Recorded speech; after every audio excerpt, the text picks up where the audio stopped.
KA50ZC. This is N5BB calling.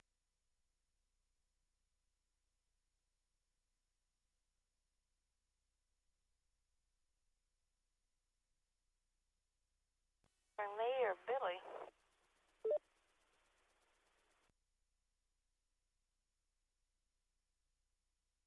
I still have some audio problems, Carolyn. KC50ZT, N5BB clear.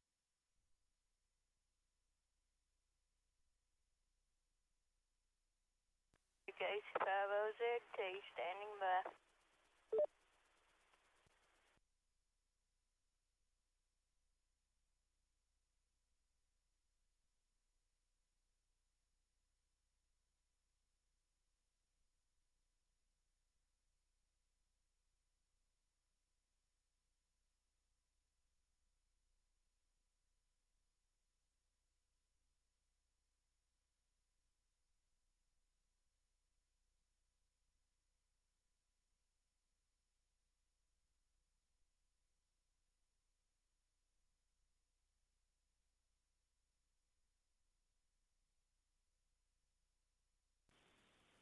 This is N5BB testing.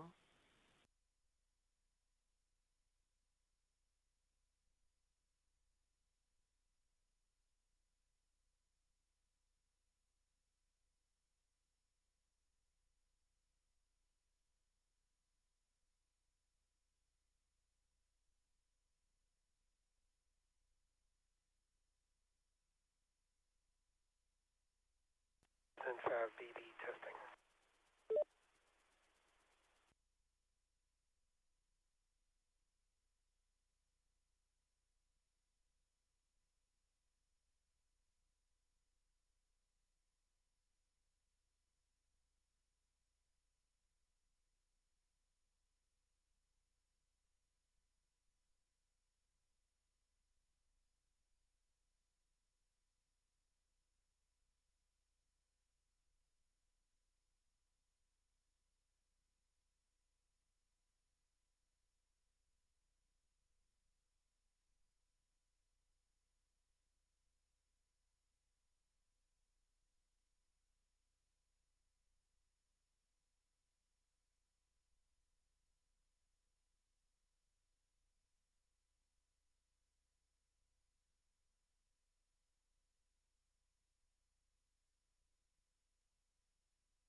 I need to make myself very clear.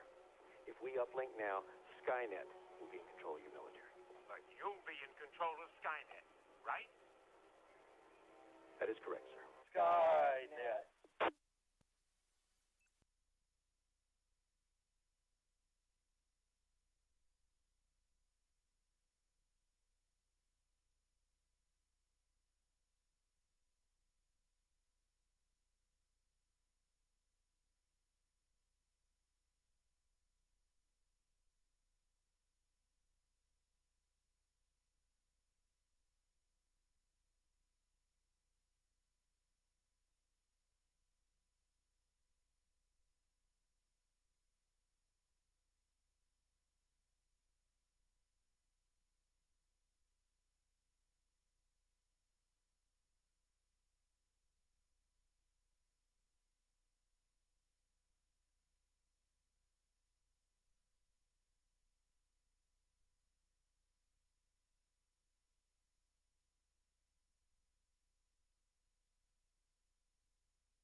Does anyone need to use the repeater before we begin tonight's Skynet?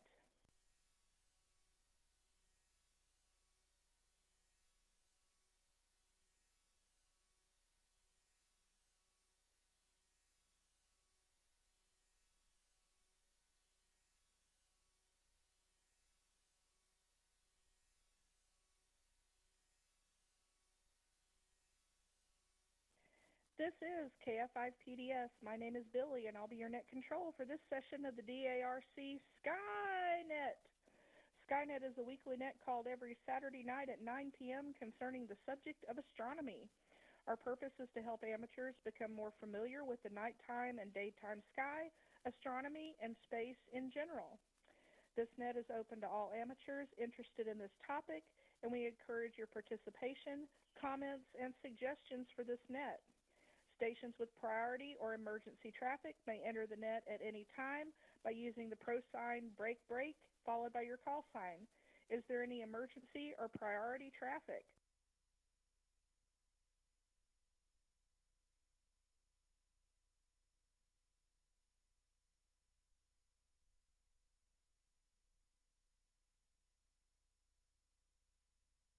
This is a directed net. Please do not transmit without direction from net control, that would be me, and stations are reminded to ID at the end of your transmissions.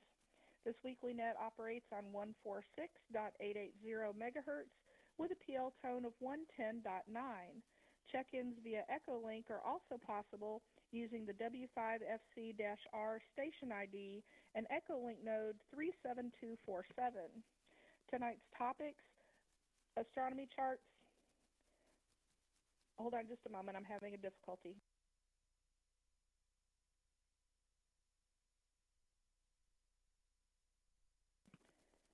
I have a assistant here, Pumpkin. He has no call sign, but he thinks he can be part of the program too. So tonight's topics: astronomy charts, pictures, and live audio video links are available online. Go to www.w5fc.org right now for the complete list. And remember to tell others about this popular net. All amateur operators are welcome. You need not be a member of any amateur radio club to participate. The net is approximately 90 minutes long and is structured in several parts. General announcements, Texas Astronomical Society of Dallas events, where and when you can look through a telescope, National Space Society events, discussion topic of the evening, what can you see in the sky tonight, a featured constellation or object or topic, recent astronomical discoveries, space exploration and space history, visible satellite passages over the next couple of days, astronomical Q&A, and our 73 round. We'll do our best to get to all parts, but time permitting, we may have to forego some parts in the interest of time, but we'll do our best to get to all parts. All amateurs are licensed to transmit on this frequency are invited to check in. So at this time, I'd like to turn the net over to my alternate net control, KE5ICX, if you will do the check-in honors, please.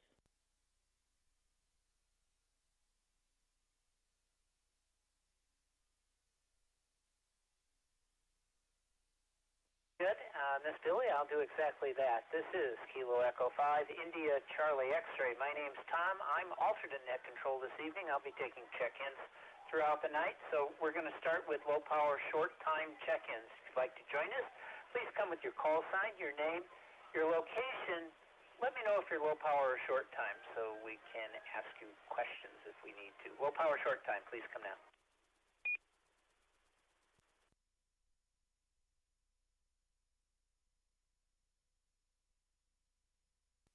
Alpha, Bravo, Alpha, Andre and Dallas, low power.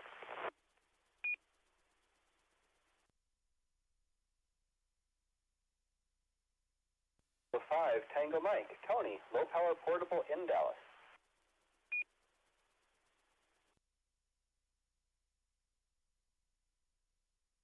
Is?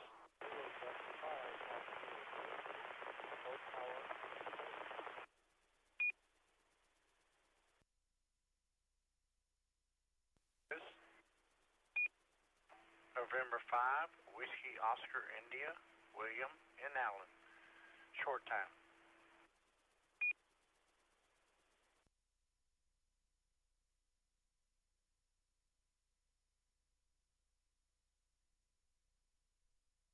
Echo 5, Romeo, Romeo, Romeo, Marvin and Dallas, short time.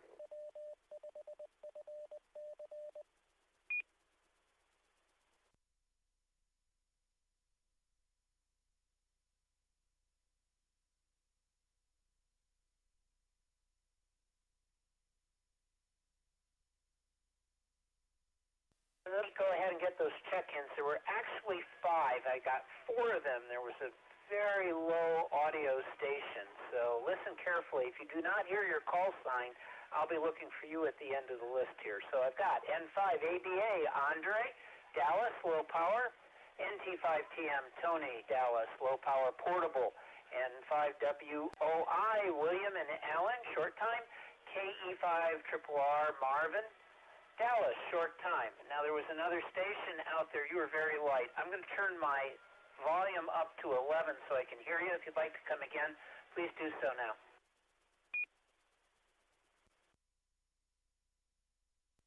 This is Kilo Delta 5, Mike Victor, Mark, in Plano, low power.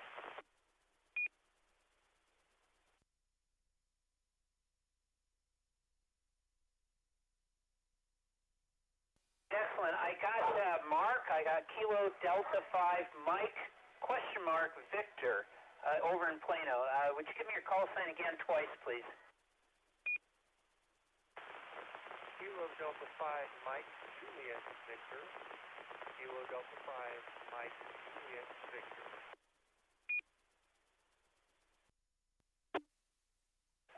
Excellent. Thank you, Mark. I appreciate your patience. Kilo Delta 5 Mike, Juliet, Victor, over in Plano. I got you checked in.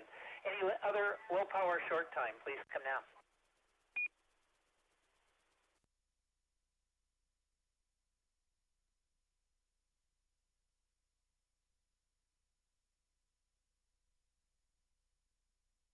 Hearing none, we're going to go ahead and take regular general check-ins. General check-ins, not regular. That suggests everybody else is irregular. No, general check-ins. Please come now with your call sign, your name, and where you're transmitting from. This is Kilo Golf 5, Echo India Uniform, David, St. Paul, Texas. This is November 5, Bravo, Bravo, Bill in Irving. I'm generally irregular.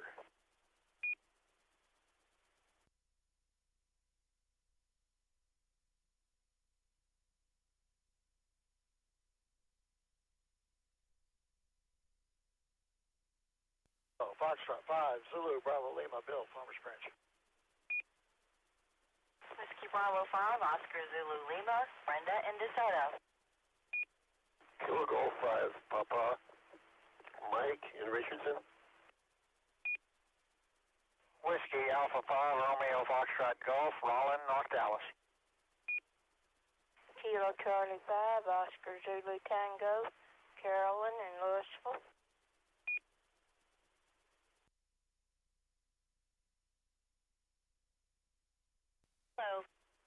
Kilo Tango X-Ray, Kelly in Quinlan.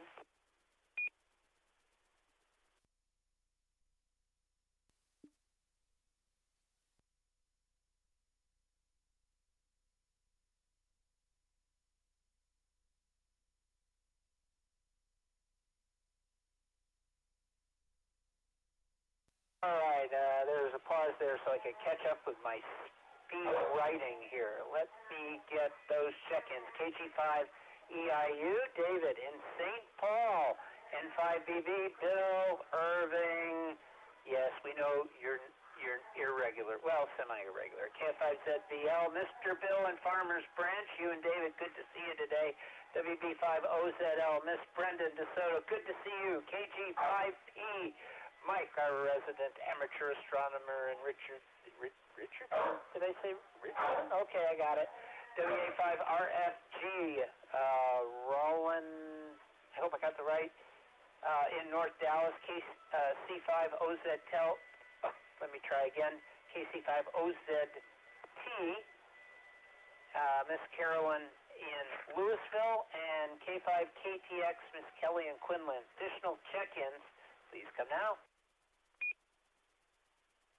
Hello, this is Alpha Golf 9, Sierra Golf, Antonio in Oak Cliff.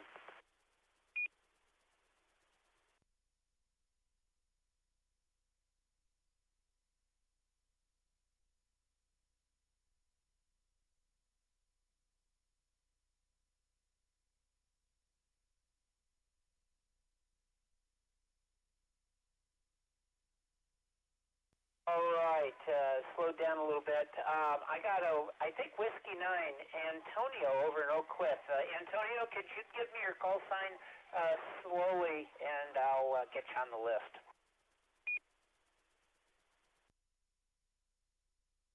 Okay, sure. This is Antonio. This is Alpha Golf 9, Sierra Golf.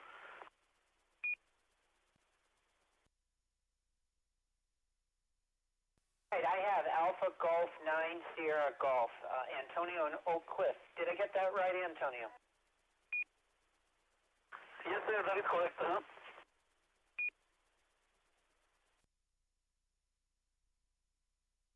Very good. Appreciate it. And this is KE5ICX. I'm alternate net control this evening, taking check-ins.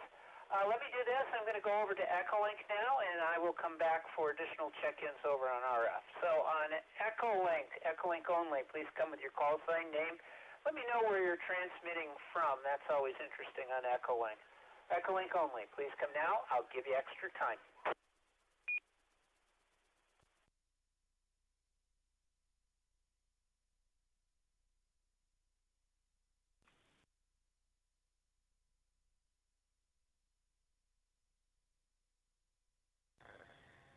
Good evening. This is Stephen, November 5, Yankee Echo Oscar in San Antonio. This is Brent, Kilo Foxtrot 5 Tango Hotel Bravo in Henrietta, Texas.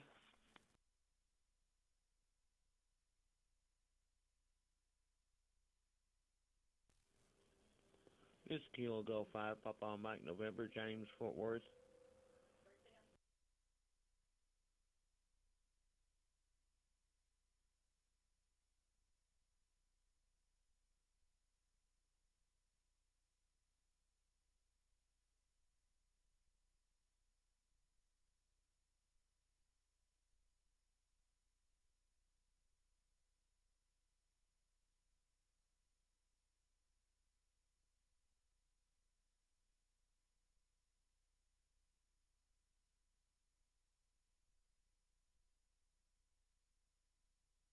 All right, let me get those check-ins. I've got N5YEO, Stephen in San Antonio, probably one of our most continuous folks over on Echolink. Welcome back, Stephen. KF5THB, Brent in Henrietta. He's a close second. KG5P, Papa Mike November, James in Fort Worth, and N5IMS on chat, JJ in Carrollton.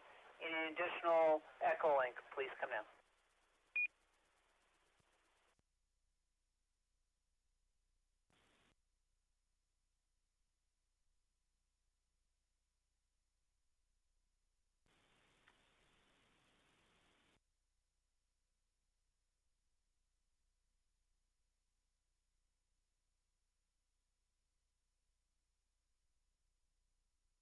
Hearing none, I'm going to go ahead and go back to any check-ins at all. Anyone who'd like to join us this evening, any mode, please come now with your call sign name, where you're transmitting from.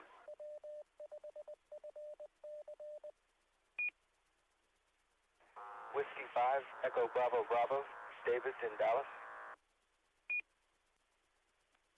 Kilo Foxtrot 5, Quebec, Eric at the Whiskey 5, Golf Julie Tango, Steve.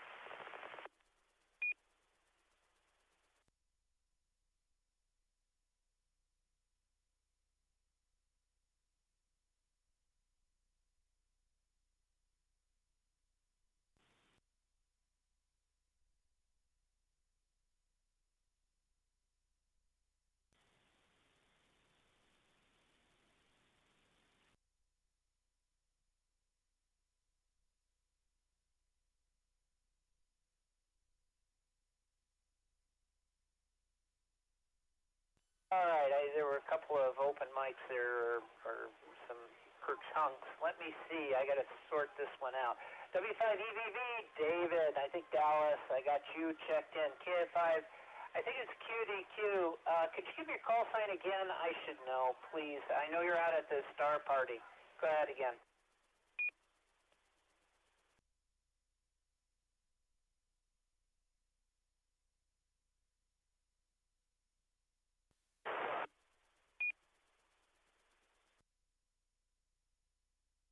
Question?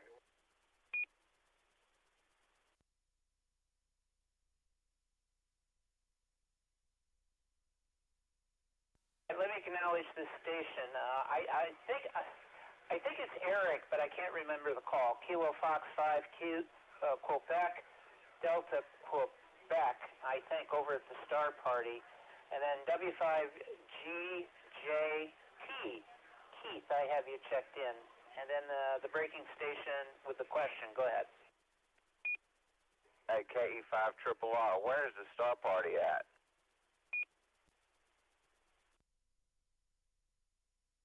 All right, stand by. We've got that in the notes. I don't have it pulled up right now, but I'll come back. You'll get that information here in the next 5 minutes. This is KE5ICX, alternate net control for tonight's Skynet. So let me see here. Let's go ahead. I tell you what, let me take one more round just to make sure any rechecks. There may have been a double in there as well. Any additional check-ins, please come now.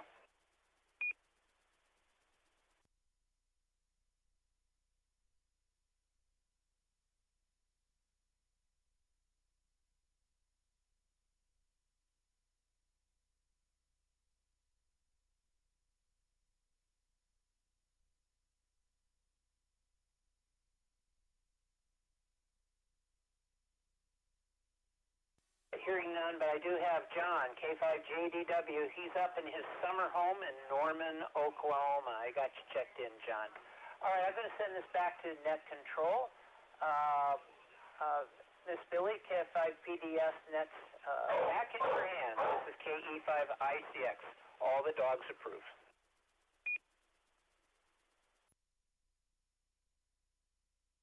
Great. Well, thank you, Tom, and welcome everyone to Skynet. Canines and felines are all trying to join in tonight, so that's good. We've got a good crowd, and welcome to everyone who checked in. Since we do get to information about the Star Party later, but since there was a question about it, I'll go ahead and give that information now. So tonight's Star Party, the fourth Saturday, is held at the Shores Park in Rockwall, Texas, and if you go to www.texasastro.org and click on the calendar, you can see on the calendar that event, and if you click on the event, you can get the address, and it will show you a Google map if you click the link to the Google map. So if you're wanting to head out there, again, go to texasastro.org, click on the calendar, and then click on the event. It's called Stars on the Rock Star Party at the Shores Park in Rockwall, Texas. So if you head out there, have fun, and enjoy observing. All right, let's go ahead and get started with general announcements. So do we have any general announcements for this evening's net? These can be ham, astronomical, space, or of general interest to licensed hams. If so, please come now with your call sign.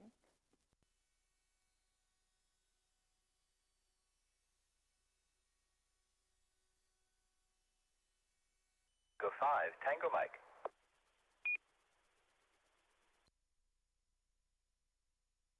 Key Alpha 5, Romeo Foxtrot Golf.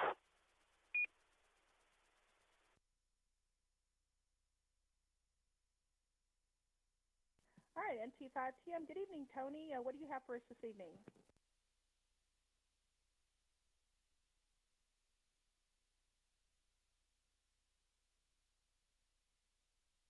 Hey, Billy, I'd like to remind everyone that this is not our last net of the evening. We do have the Afterglow movie discussion coming up at 10:30 tonight. Tonight's movie is the 2010 The Green Hornet, directed by Michel Gondry. I'm watching it right now, and let me tell you, it's in color and has sound. It is the complete opposite of last week's Afterglow movie, and the characters even speak. It's amazing.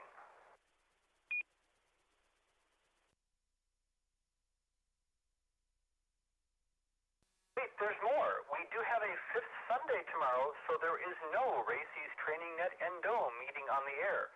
But the fifth Sunday is followed by a fifth Monday, and so we have a surprise net. This month's surprise is Trivia Night. We are having a trivia contest right here on the air on the W5FC repeater this Monday at 7 p.m. We have details on all of our announcements at w5fc.org, including lots of science news from TechNet. I'd like to thank everyone who came out to the lecture and lab today. It was a great time, and we all built good antennas. And I do hope we can hear from someone about the Monday night star party that will take place after the surprise net, because I'm looking forward to that and would love to hear more. This is NT5TM.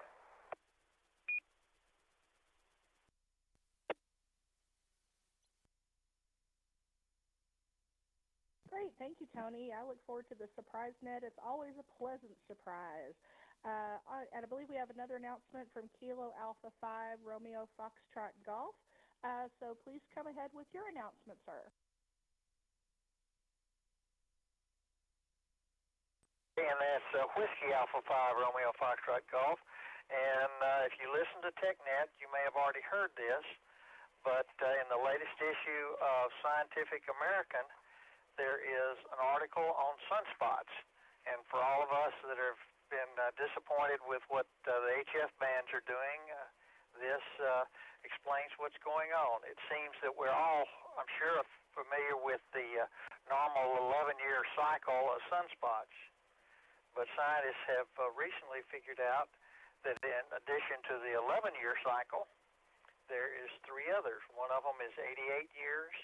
One of them is 200 years, and the fourth cycle is 2,400 years. Break first, timer.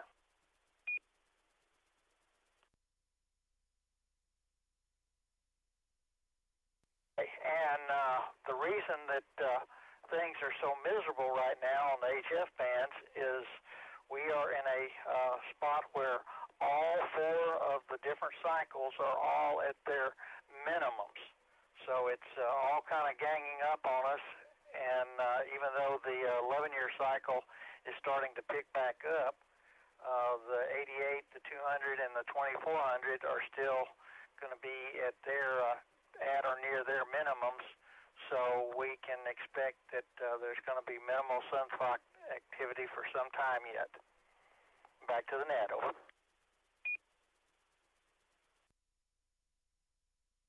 Well, thank you very much, and I apologize for missing Whiskey Alpha at the beginning of your call, so I do apologize for that. This is Kilo Foxtrot 5, Papa Delta Sierra. My name is Billy, and I'm your net control for this session of the DARC Skynet. All right, I do have some announcements to give out. So the AMSAT Radio Amateur Satellite Group has 2 nets available to Dallas residents on Tuesday evenings at 8 p.m. Central Time. You'll need to have Echolink installed and be registered. You can find the net under Groups and AMSAT. Also, a live audio link is available on their website at www.amsatnet.com. This net originates in Houston, Texas. The Dallas AMSAT net Dallas-Fort Worth, Texas net is every Wednesday at 9 p.m. on the Arlington repeater 147.140 megahertz with a PL tone of 110.9 and a positive offset. The DARC has several nets on Monday nights. First Monday of the month is Ham Fixin's net. If you like to cook, like to share recipes, like to write down recipes, enjoy eating food, talking about food, have questions or anecdotes about food, bring it to Ham Fixin's net on the first Monday of the month. On the second Monday, we have MCOM 101, Emergency Communications. On the third Monday, we have another helping of Ham Fixin's net. So if you didn't get your recipe in on the first Monday, or if you want to share more recipes on the third Monday, do that for Ham Fixin's net. And fourth Monday is GeekNet, where we share all kinds of geeky news of the weird, science news. If it's geeky, we'll share it. And as Tony mentioned, when we have a fifth Monday, we do that as a surprise net. We've done everything from April Fool's, Truth or Lies, to Christmas Thunderdome, where we've shared best and worst Christmas presents. We've done a create your own story on the air, short story, and we've played lots of rounds of Jeopardy. So we always have a good time on the fifth Monday surprise net.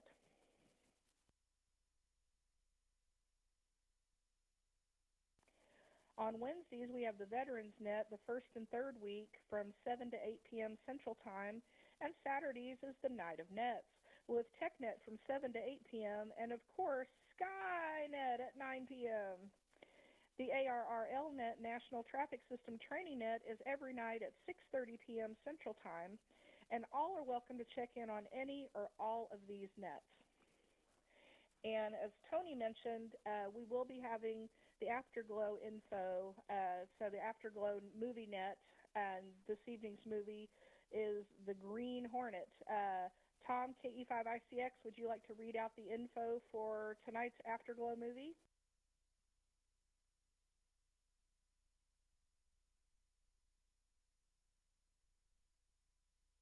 Yes, indeed. You know I enjoy this. Let's see. I got to find it again. Here we go. Britt Reed sat in his car. It was a beautiful vehicle, a 1966 Chrysler Imperial. He purchased it from Admiral Harriman Nelson, famous undersea explorer, who needed the money to pay off another alien abduction ransom note. Reed loved the car, but he flooded the carburetor yet again. Get out of the way, explained Cato, Reed's personal assistant. You have no appreciation for classic autos. You pumped the accelerator only 3 times, not 50. The car lumbered to life, and Reed was in the back seat, barking his first order. Get me to the Sentinel. I bought you this chauffeur's cap to wear. Cato was tricked again. He wasn't paid to drive this strange man around town. Join us for the next Afterglow movie, The Green Hornet, tonight at 10:30 p.m. No, you can, there, that's it, KE5ICX.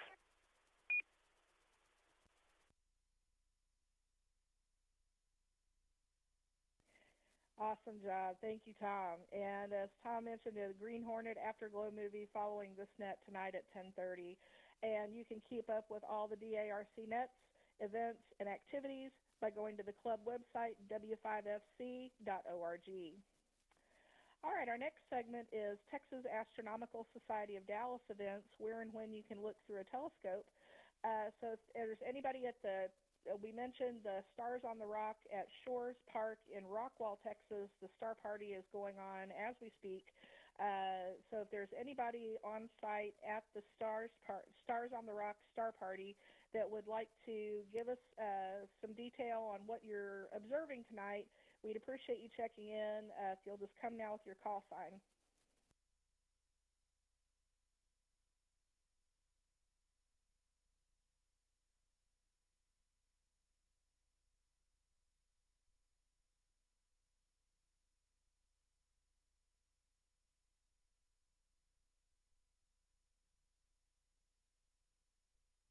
I guess they're all at the telescopes having such a good time, which is what Star Party's supposed to do. They're supposed to be at the telescopes observing. So if you're wanting to know more information about that, go to texasastro.org, click on the calendar, and you can find other events or information about tonight's event, and you can also find a Google map. So is there anyone on frequency that would like to give information about the Texas Astronomical Society of Dallas? If so, please come now with your call sign.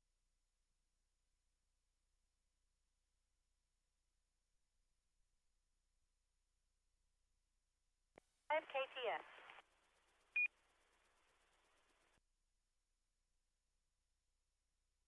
K5KTX, Kelly, good evening. What information do you have for us this evening about the Texas Astronomical Society of Dallas?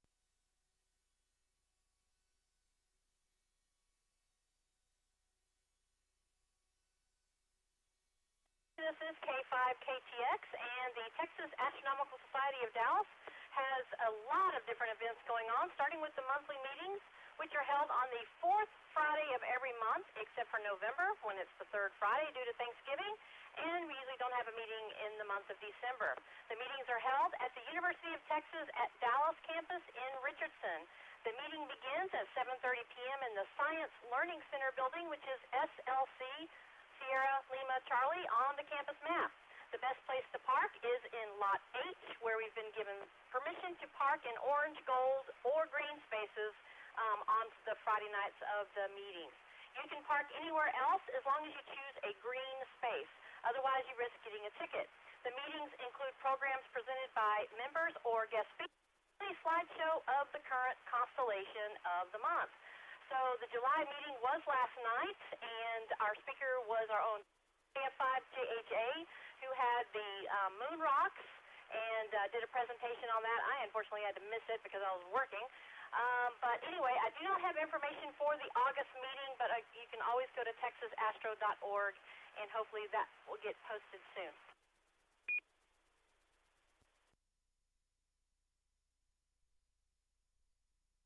Of course, the Texas Astronomical Society hosts observing parties every Saturday night beginning at sunset, and each week is at a different location for observing, so make sure you get the complete details for the Saturday night you wish to attend. And tonight, as mentioned previously, the star party is in Rockwall, and we did have a little bit of a thunderstorm come through a little bit earlier, but it is cleared out, at least over my house, and I'm not too far from Rockwall. And so it's not too late. You definitely want to get out. If you have not gone out to see Mars, that's going to be the showpiece item along with Saturn and some other planets and, of course, other stuff as well. So be sure to texasastro.org, click on the calendar link, and you can get a map to the location, as Billy mentioned earlier.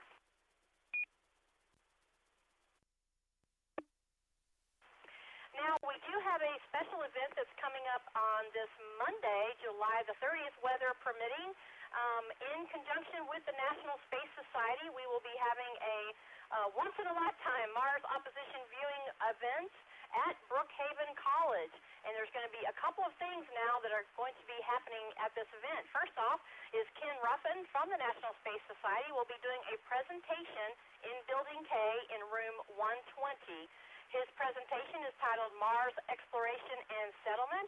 This is a must-see presentation encompassing decades of Mars research, culminating with the very latest discoveries in mankind's plans for Mars colonization. The presentation starts at 8 o'clock p.m.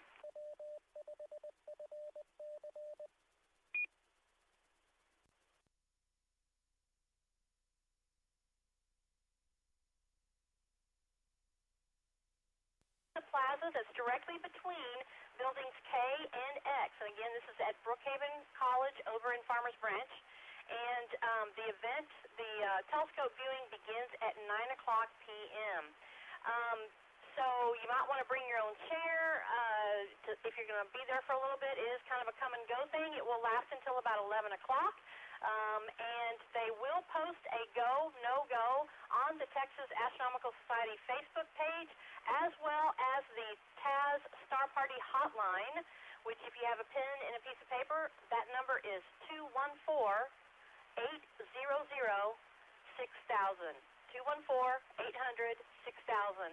So give that a call. The fallback dates will be Tuesday, July the 31st, and or Wednesday, August the 1st, if the weather is not good.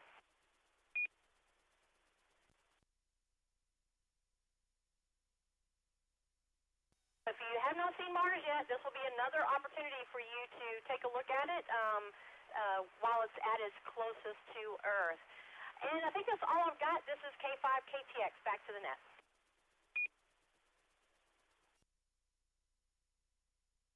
Great, thanks, Kelly. That's a lot of good information, and what an exciting Star Party Mars viewing opportunity that's going to be. So let's all watch very closely to the TAS Facebook page and see about the go, no-go information, because this is definitely a must-see event. All right, thank you very much, Kelly. This is KFI-PDS, your net control for this session of the DARC Skynet. All right, next up we have the National Space Society events and activities. So at this time I will call on Bill, N5BB, if you will tell us what's going on with National Space Society.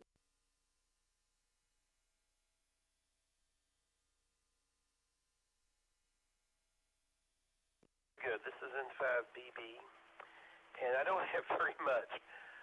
I did participate with National Space Society local chapter at Moon Day, and that was a lot of fun. A lot of kids came by.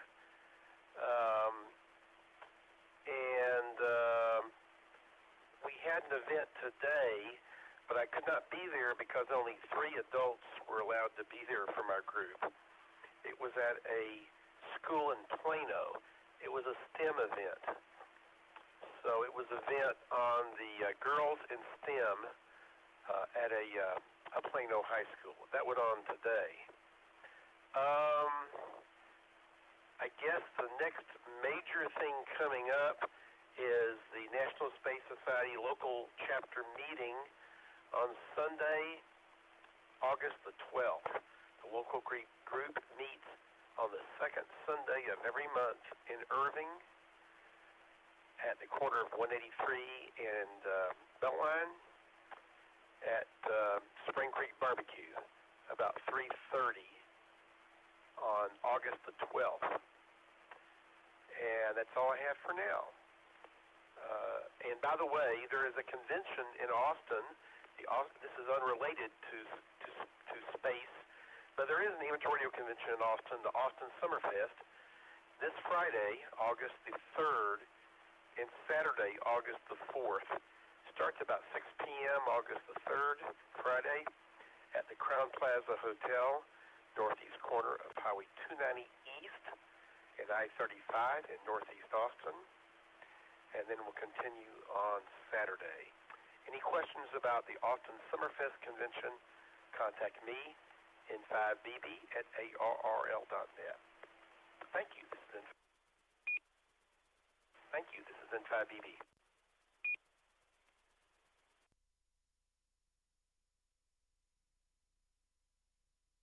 Great, thank you very much, Bill. Yeah, if anybody can get out to National Space Society events and meetings, please do.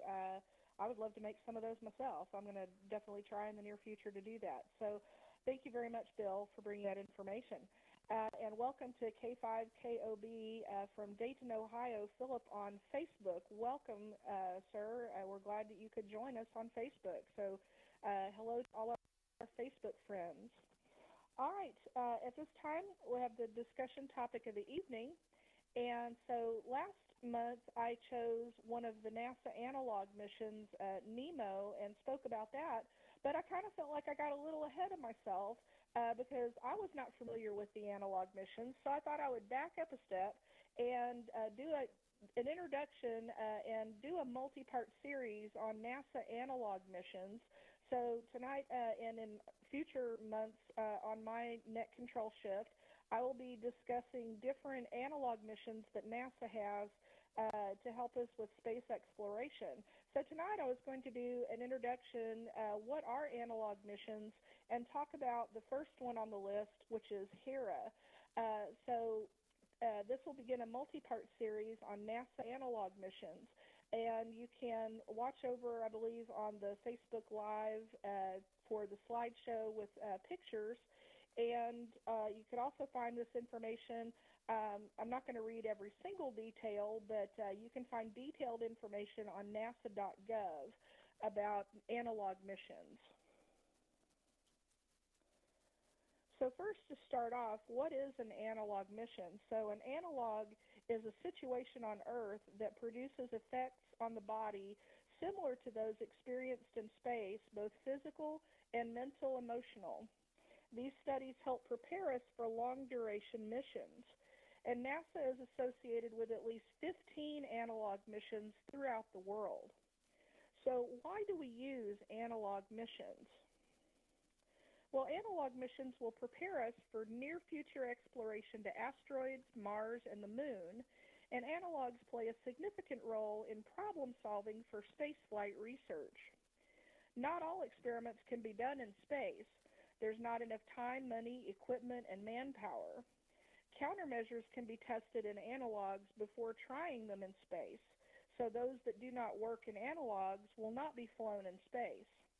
And ground-based analog studies are completed more quickly and less expensively. So what kind of hazards do analog missions test? Well, we all know space can be dangerous and an unfriendly place, and one goal of analog missions is to look for possible countermeasures to hazards of life in space. So what exactly are these hazards? Well, they're grouped into 5 categories related to the stresses that they place on the space traveler: gravity fields, isolation confinement, hostile closed environments, space radiation, and distance from Earth. So there are 3 gravity fields that you would experience on a Mars mission. weightlessness between planets, a third of the Earth's gravity on Mars, and normal gravity upon returning to Earth. So some possible hazards could be spatial orientation, head-eye and hand-eye coordination, balance and locomotion, which could cause motion sickness. Bones will also lose minerals, which cause a drop in density, and muscles can lose strength and endurance, and the cardiovascular system can become deconditioned. So those are some things that are possible hazards of the gravity field. Behavioral issues among groups of people can occur in isolation and confinement. So some possible hazards there could be decline in mood, cognition, morale, or interpersonal interaction. There could also be sleep disorders, depression, fatigue, and boredom. The more confined and isolated that humans are, the more likely they are to develop behavioral or cognitive conditions.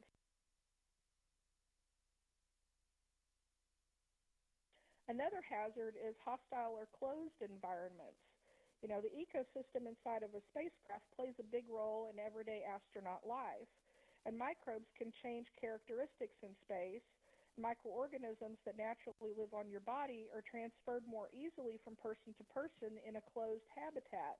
So every inch of living quarters have to be carefully designed to ensure a comfortable temperature, lighting, noise level, and adequate space. So some possible hazards with confinement is elevated stress hormone levels after the immune system, leading to allergies, illnesses, and disease. Another hazard is space radiation. Our planet's magnetic field and atmosphere protect us from harsh cosmic radiation, but without that protection, one is more exposed to treacherous radiation. So some possible hazards are radiation exposure can increase cancer risk, it can damage the central nervous system, it can cause reduced motor function and behavioral changes. And radiation sickness could result in nausea, vomiting, anorexia, and fatigue. A final hazard is distance from Earth. You know, Mars is 140 million miles from Earth on average, with communication delays of up to 20 minutes and the possibility of equipment failures. Astronauts must be able to complete the mission on their own. They must have the correct food, medicine, and supplies to sustain them for the duration.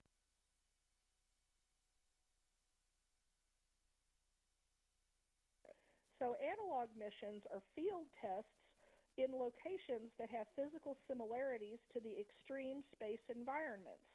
NASA engineers and scientists work with government agencies, academia, and industry to gather requirements for testing in harsh environments before they're used in space.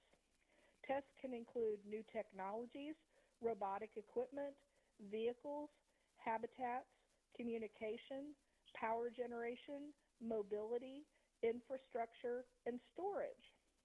Behavioral effects such as isolation and confinement, team dynamics, menu fatigue, and others are also observed.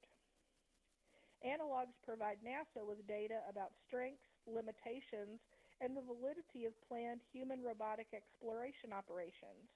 Analogs also help define ways to combine human and robotic efforts to enhance scientific exploration. Test locations include the Antarctic, oceans, deserts, Arctic, and volcanic environments. So tonight I would like to give you some information about one of those, the analog project HERA.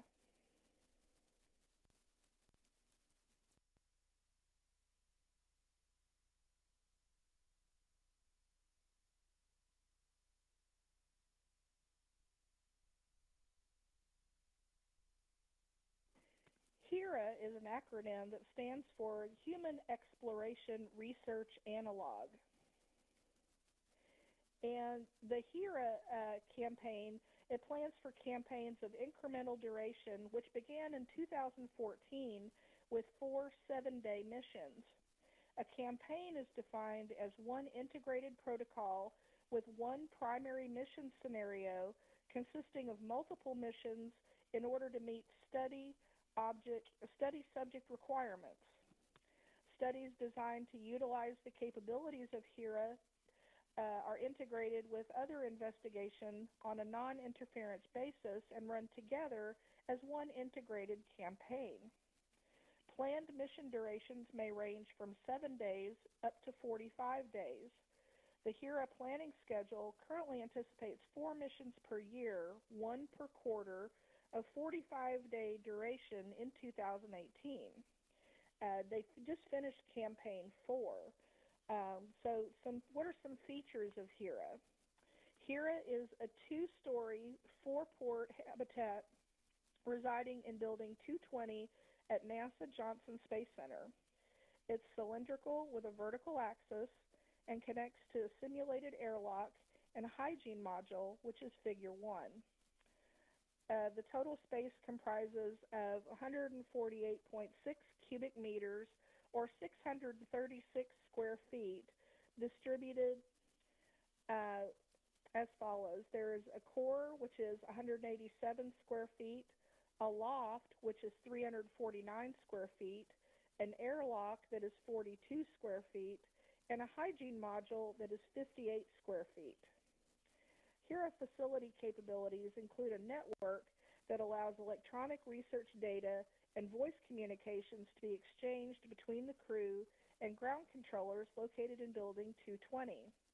The research data can be securely accessed by remote investigators real-time or near real-time through the JSC Telescience Center.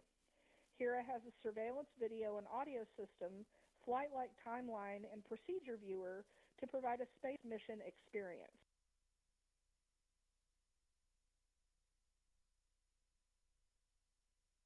Currently, the HERA represents an analog for simulation of isolation, confinement, and remote conditions of exploration mission scenarios. Studies suitable for this analog may include, but are not limited to, behavioral health and performance assessments, communication and autonomy studies, human factors evaluations, human health countermeasures, and exploration medical capabilities assessments and operations.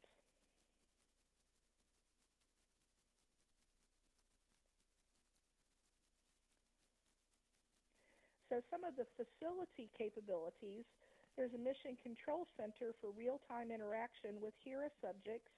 They have 24/7 mission video surveillance with audio, which is recorded during the mission. They have voice communication recordings with HERA and MCC during the mission. They'll have comm delay, voice and/or text, up to 10 minutes each way. Simulation of acquisition of signal and loss of signal of varying duration. Ability for an investigator data collection to occur via the internet through pre-approved websites and forms. Study and mission data product distribution through TSC Web Mirage. Mission data includes temperature, relative humidity, E-log, and mission log. Surveillance video from up to 9 cameras with limited real-time access for study teams during the mission. There is a medical workstation which has remote medical procedures and examinations, biological sample collection, heart rate monitor to support exercise or research, ultrasound to support research or medical objectives, adjustable LED lighting on level 2, simulated stowage module, which they can pass through for hardware and garbage chute. Flight simulators to support an exploration mission scenario, virtual reality for simulated EVA tasks, modifiable virtual window views, ability to control temperature for subject comfort, exercise equipment, charging station for devices with alternating current and USB ports, and simulated environment control and life support system to support complex operational activities.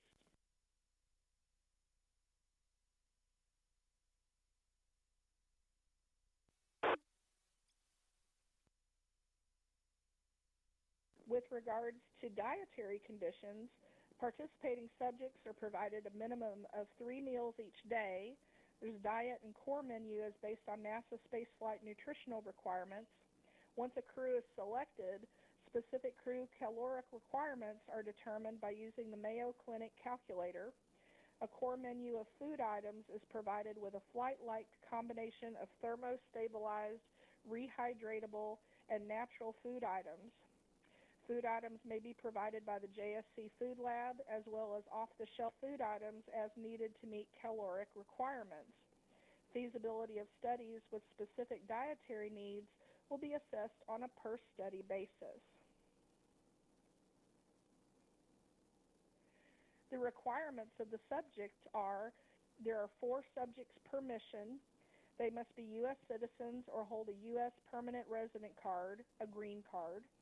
Goal of 50-50 male-female ratio for each mission and campaign, but the actual crew mix is contingent on subject pool availability. Age range is from 26 to 60, may be considered for candidate subjects. The preferred age range is from 30 to 55. There is a height limited to 6'2" maximum. You must pass a Class 3 flight physical. Technical skills demonstrated through professional experience, advanced degree, for instance, example, a Master of Science or equivalent years of experience. And you must have demonstrated motivation and work ethic similar to the current astronaut population.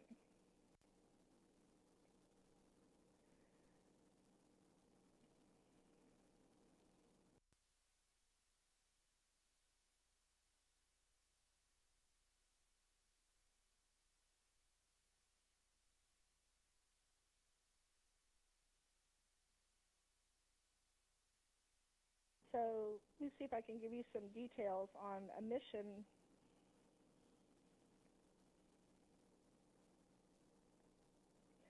Here at Campaign 4 ended the mission part of research in late June 2018. Campaign 5 will begin in early 2019.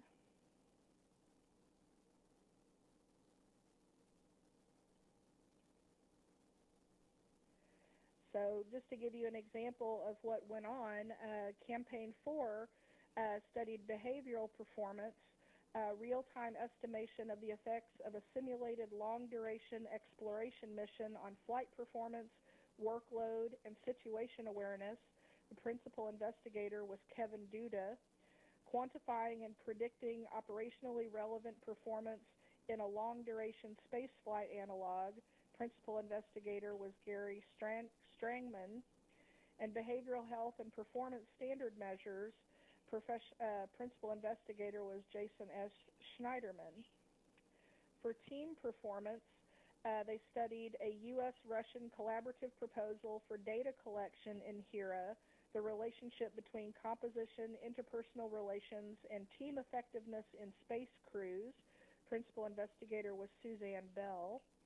Inertia cruise teams, principal investigators were Leslie DeChurch, Nashir Contractor, and Suzanne Bell. Measuring, monitoring, and regulating teamwork for long-duration missions, principal investigator was Steve W.J. Kozlowski. And dynamic team role allocation in long-duration exploration missions, identification of roles, triggers, and measurement tools, principal investigator was Eduardo Salas. They also had crew medical, understanding and preventing crew member task entrainment. PI was Jeffrey Lapine.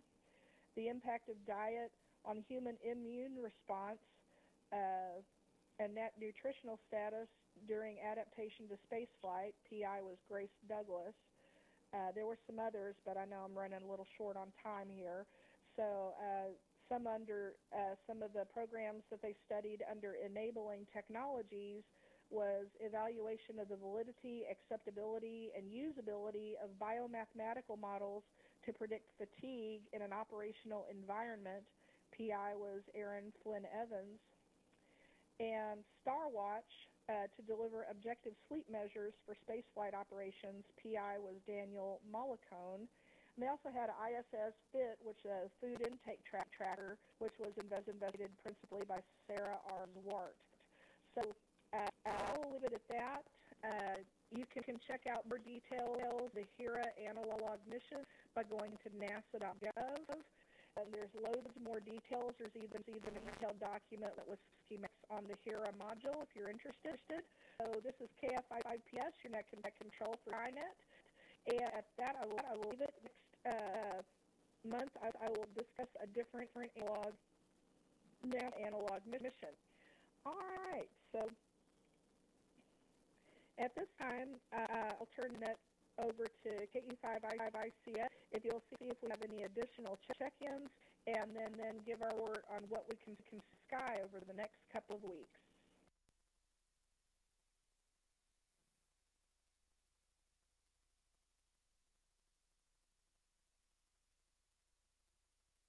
CFX net tonight, Sky. I'll go ahead and take, let me go ahead and acknowledge a couple check-ins, John and Austin. No call, he's not a ham, but is watching and listening over on the link. And I got Max, he is, I'm not sure where he is, but he was or is watching currently. I know John's there, I've been talking to him, and he's a buddy of mine, so welcome. Let's see, Sky tonight. Oh, I was going to take check-ins. No check-ins. Please come now. Call sign, name. Where you're transmitting from. All right, please come now. Alpha Delta 5, Sierra Echo, Richardson, Texas. Alpha Pauline, Patrick in Dallas.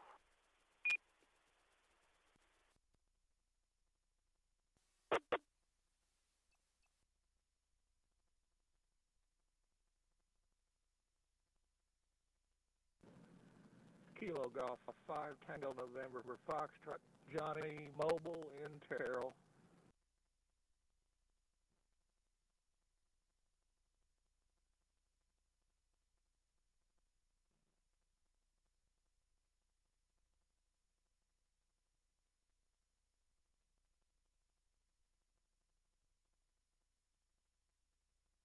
I got 3 on that check-in, and my pen got stuck. Alpha Delta 5, Richardson, could you give me your fills there, your full call and name again, please? Roger, Alpha Delta 5, Sierra Echo, Richardson, name is Chuck.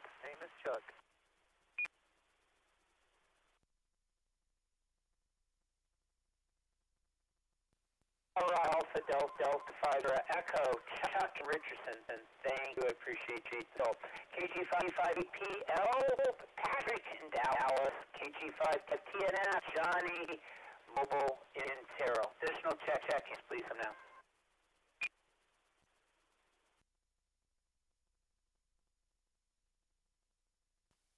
Alpha November, Papa, Allen, Dallas.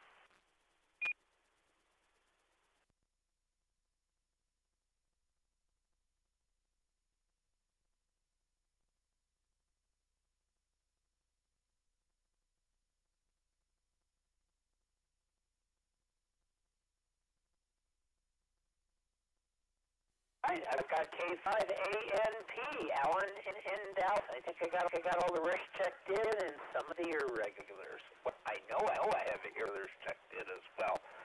Okay, this is KE5CXCX. My measurement is from earthsky.org. For us tonight, I don't make this stuff up. Other people do. This is a very good website if you want to find information on a nightly basis on what's going on. Go here. It provides some interesting information on what's going on in our universe.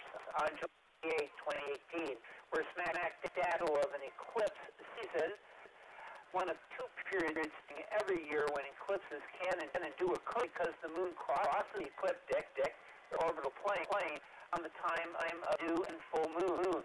Eclipses are all about alignments. It's either the sun, Earth, and full moon aligned, or the Earth in middle, causing a lunar eclipse, or it's the sun, new moon and Earth aligned, moon in the middle, causing a lunar eclipse.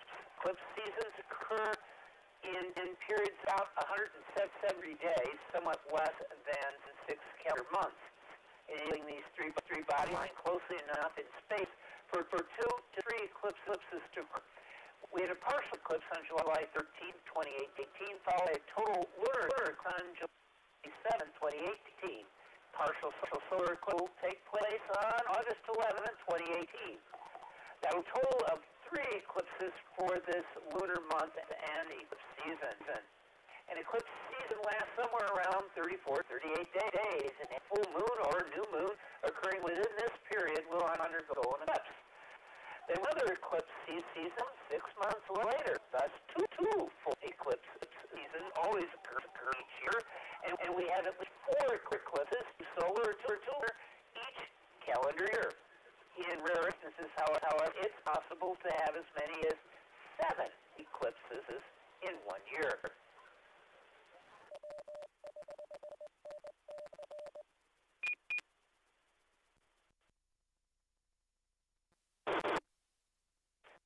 Because of lunar month, timing successive new moons, successive full moons is approximately 29.5 days long. It's inevitable that at least 1 solar and 1 lunar eclipse should fall within the confines of any eclipse season. In about 7 eclipse seasons, the first eclipse of the eclipse, keep saying eclipse, try and say this a number of times. First eclipse of the season comes early enough to allow for a total of 6 eclipses in 1 lunar month. That's exactly what happened during the present eclipse season. The next time 3 eclipses will have in 1 eclipse season will be in 2020. The other solar eclipse of June 21st, 2020. Got dinner date. Okay.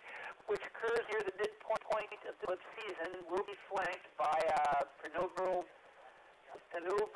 you try and say that lunar eclipse on June 5th, and again on July 5th, 2020. Penumbral lunar eclipses are so late that people often don't notice them even while they're taking place.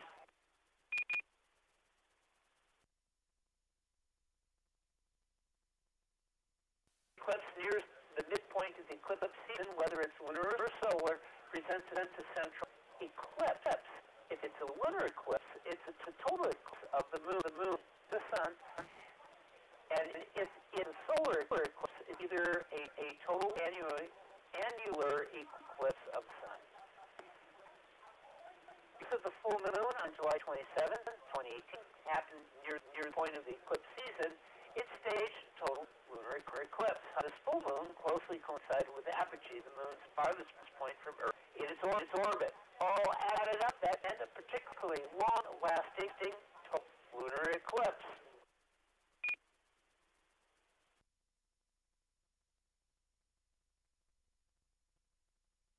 On the other hand, any eclipse, whether it be solar or lunar, that happens near Earth, the beginning or the end of the eclipse season, presents the eclipse at best.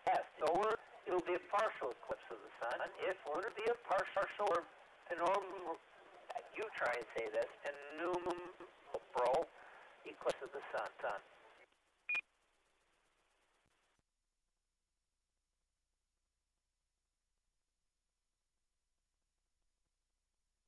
Let's talk briefly about orbital nodes, and we will. To understand what a node is, it helps to think in 3D terms. The Earth's yearly path from the sun defines the Earth's orbital path. The Earth's yearly path around orbital path, whereby the moon's monthly around the Earth finds the plane of the moon's orbit. The moon's orbital plane inclined by about 5 degrees to the Earth's orbital plane, and the moon will cross Earth's orbital plane twice a month at degrees called nodes.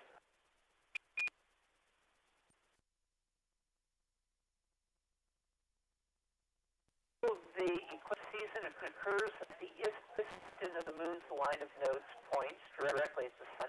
For current season, that happens on July 28th at 3 hours UTC time. The midpoint of the eclipse season, when the moon's node line with the Earth and sun recur every 173.3 days, and the midpoint of eclipse year of two eclipse season occurs every 346.6 days. But the moon returns to the same phase 6 times in about 177 days, 10 to 12 times in 354 days. You're writing this down, aren't you? So the difference between the eclipse season and the moon's phases means a pair of eclipses, not three eclipses, during the seasons of 2019. The one.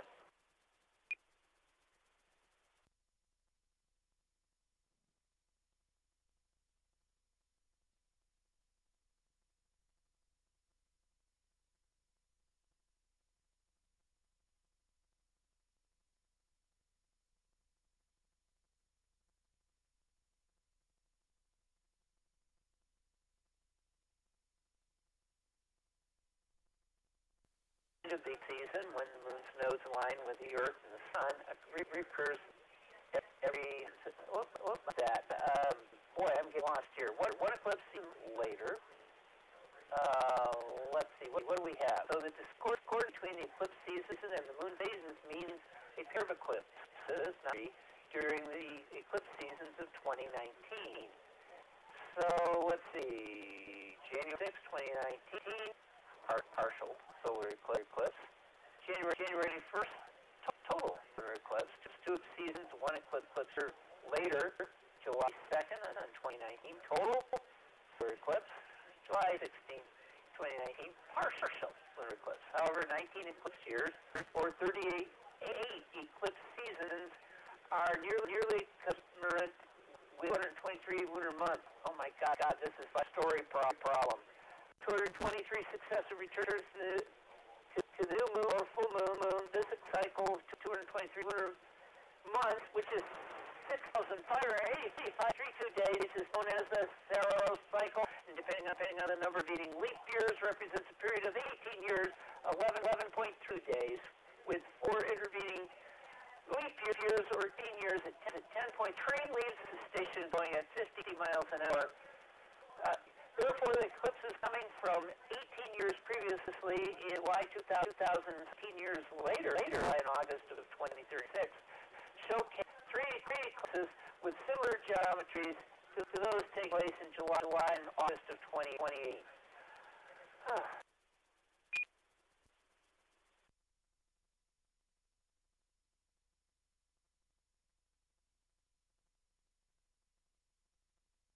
Bottom line, an eclipse season lasts over 1 month and typically includes one solar and one lunar eclipse.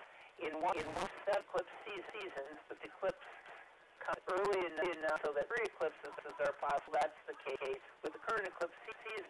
Watch for the third eclipse in this eclipse season on August 11, 2018.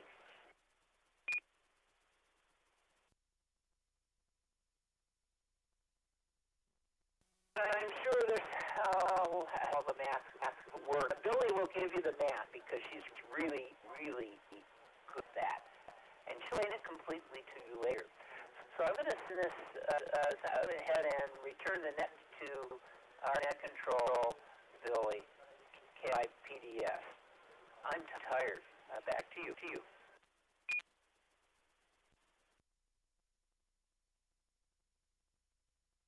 Well, thank you, Tom. Yeah, that was a lot of good information. And yeah, you can go read up on the Saros cycle.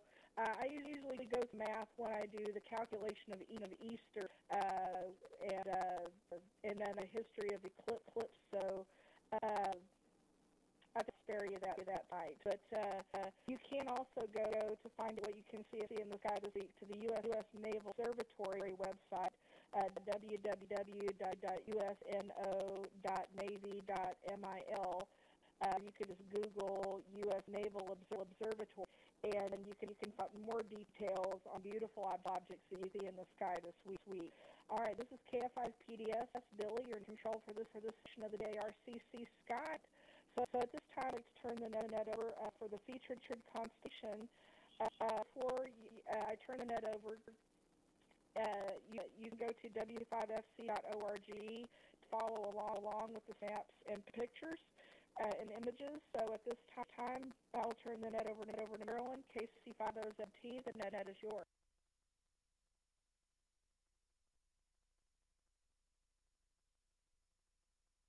Thank you, Billy. This is K5ZT, and tonight we're going to look at Cygnus, the Swan. It's Well, it's a well-known asterism known as the Northern Cross, and that's the easiest way to identify it.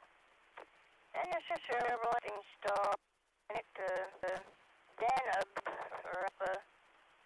is the brightest at 1 magnitude 1.225, and it is like on Mars. Danube is the North Pole star.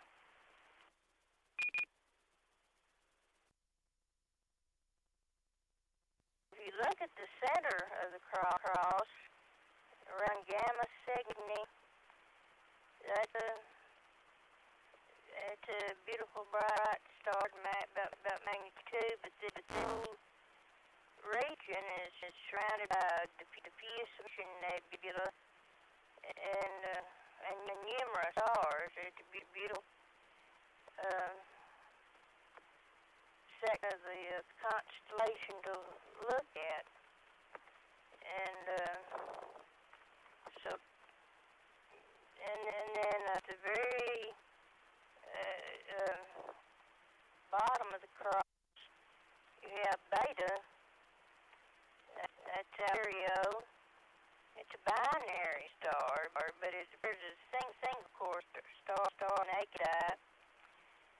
But it's beautiful because it has a yellow star and a fainter blue canyon, and the contrast between these two make it a pretty popular target among amateurs.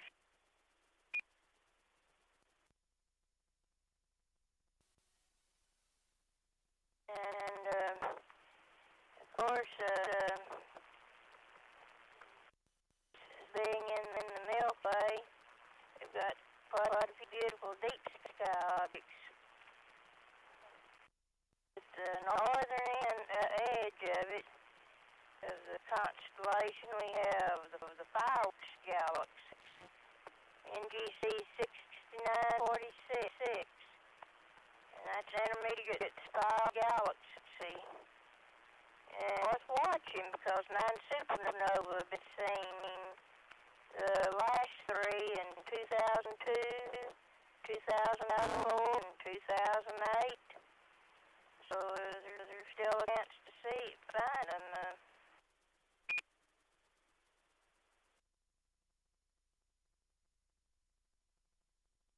Chart, we have marked the faint X-ray source, Cygnus X1.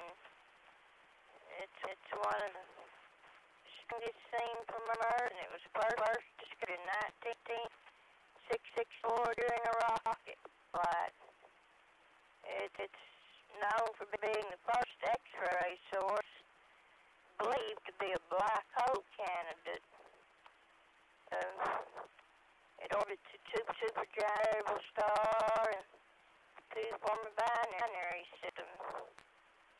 And over time, they're going to disk of material brought from the star by stellar wind that is formed around Cygnus Swan. Our next object is beautiful. The picture has several different views of it and different wavelengths of supply. NGC 7000, the Northern Nebula. It's sort of obscured by a band of dust, which is what determines its shape as we sit.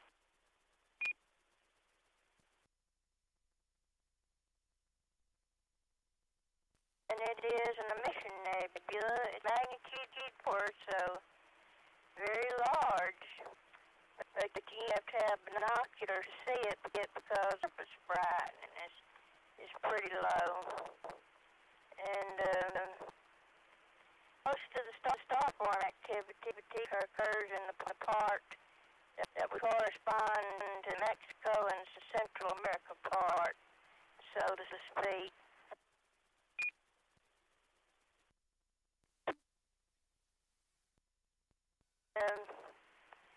There's another interesting nebula known as the Pelican Nebula.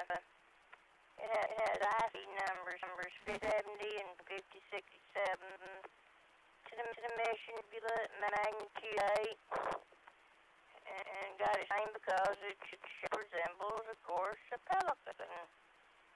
It's associated with the nearby North American Nebula, and is separated from a large molecular cloud with dark dust.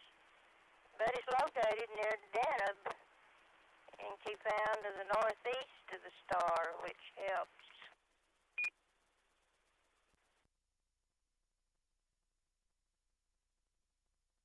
The next object is the Crescent Nebula in GCC 6888. It's an emission nebula formed by a strong stellar wind of a Wolf-Rayet star. And that Wolf-Rayet star, hot, old, massive star, rapidly losing mass with that stellar wind. And the shell is a result of the stellar wind of the star colliding with the wind the star ejected when it evolved into a red giant. And this nebula, it's about magnitude 7.4, so well within range of amateur scope.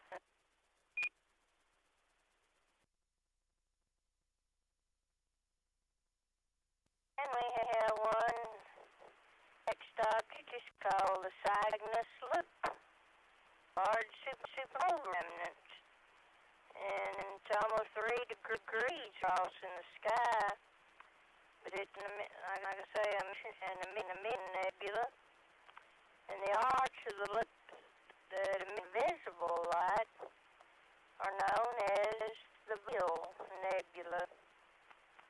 And the rest of the loop is to detect radio, infrared, and X-ray images. But the Veil Nebula is, it's beautiful. It has several components: the Western Veil, Eastern Veil, Fleming's Triangle, or Pickering's Triangle sometimes. It's not known. Sometimes the Western Veil is also called the Witch's Front for some reason. And we have 2 more nice open clusters, M29, open cluster, magnitude 7.1, and that's visible in binoculars. That's near Gamma. They're the center of the cross, and a bit south and a little east. And then M39, another open star cluster at magnitude 5.5. And it's a beautiful sight too, and a nice spectacular object. And so take a look at Cygnus and get familiar with it, because it has a lot of beautiful sights in it. So unless there's any questions, Billy, I'll be back to you. KC50ZTD.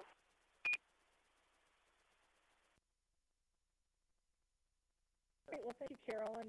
Yes, that's a beautiful constellation to find lots of objects. Does anyone have any questions for Carolyn before we move on to our next segment? If so, please come out with your call sign.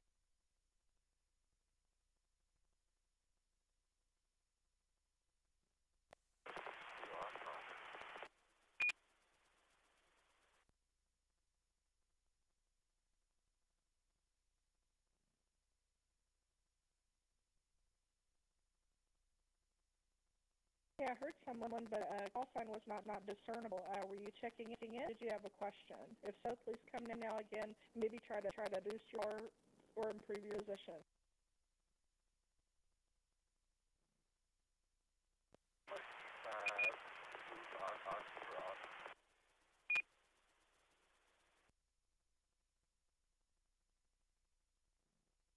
Whiskey 5 Zulu Oscar. Good evening. If you're checking in, if you could give us your name and your location, and if you had a question for Carolyn, we'll go ahead and take your question.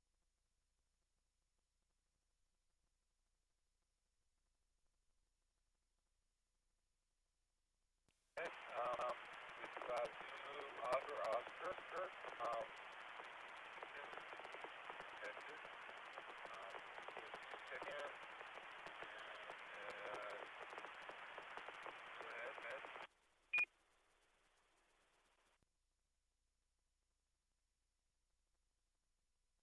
second, I believe you said Arlington, so welcome, sir. We'll get you checked in. And if there's no other questions, we'll go ahead and move on to our next segment, which is recent astronomical discoveries. So at this time on the net over to Brenda, WB5OZL, the network.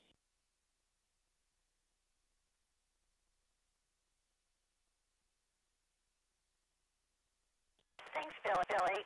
Well, we're running really late, so I'm only going to do one of the articles.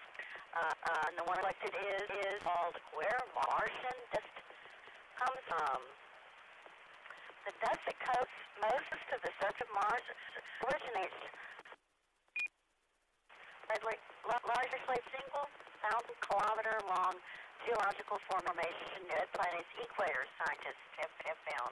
A study published in journal Nature Communications found chemical match between dust and the Martian atmosphere and a single feature called the Medusae-Fossé formation. Mars wouldn't nearly this dusty if it wasn't for this one enormous deposit that is gradually eroding over time and polluting the planet, essentially. So author Kevin Little, assistant professor in planetary science at the Johns Hopkins University. In the film The Martian, a dust almost to a series of astronauts and astronaut played by actor Matt Damon. As a movie, dust on Mars caused problems for real missions, including the Spears Mars exploration rover. The fine powdery stuff came into expensive instruments and obscure solar panels needed to power equipment. On Earth, dust is separated from the soft rock formations and forces of nature, including wind, water, glaciers, volcanoes, and near impacts. For more than 4 years, however, the water and glaciers have likely made but a small contribution to the global dust reservoir on Mars. While meteor craters are a feature on the fourth night from the sun, fragments created by the impacts typically are bigger than the fine particles that comprise Martian dust. How does this make so much dust? Because those processes are on Mars, said lead author Luhendra Oha, a postdoc fellow at Lewis's lab. Although these factors may have played a role in the past, something else is to blame for the large swaths of dust surrounding Mars now, said.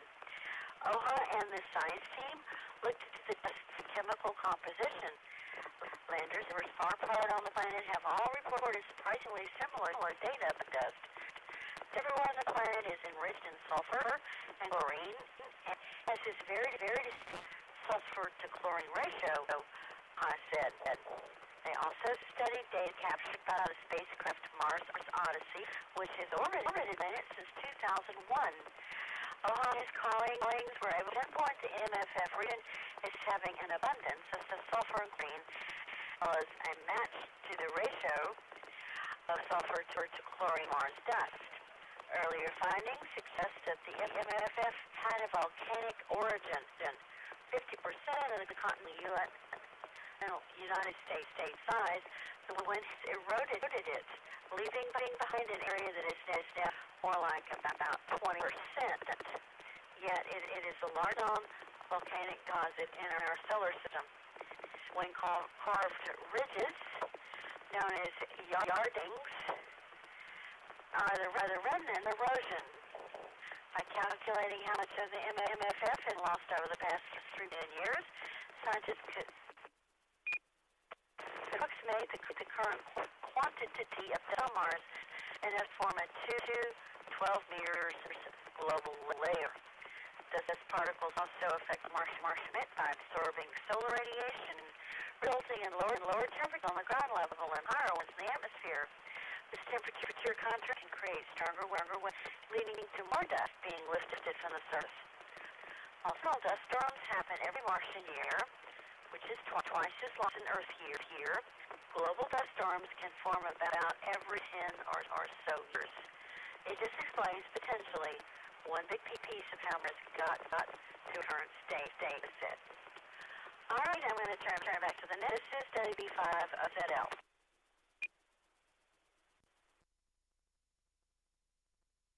Thank you very much, Brenda. And I have to catch up since we're running short on time. I'll have to catch up with space exploration next week.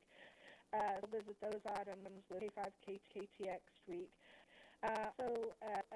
Visible satellite passages. If you want to see what visible satellite passage will be happening over the next few days, you can go to www.heavens-above.com, and you can put in your location and see information about the National Space Station visible passages and other satellite passages over your location. So it's a very nifty website, and there's all kinds of other information that you can explore on that website. Again, it's www.heavens-above.com. All right, this time turn the net over to Tom KE5ICX. You'll see if we have any final ins, and give me a count for this evening's net. I'd appreciate it. The KF5 PDS control for Skynet.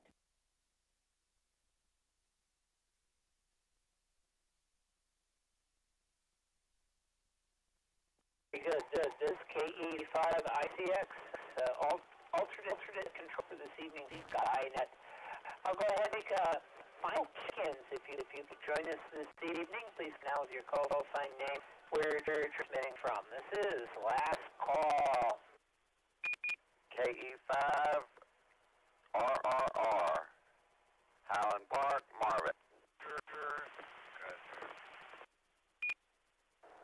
Kilo, Strut 5, Tango Sierra, Kilo, Berlin, Dallas.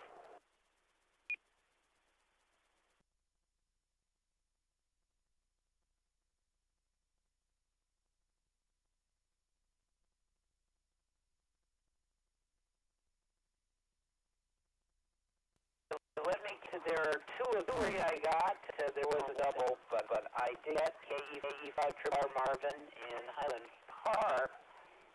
Marvin, I got you checked in. Cross you off there because I got you. KF5 TSK, Burrow, and Dallas. There was another station. Please again. 5 Oscar, go ahead.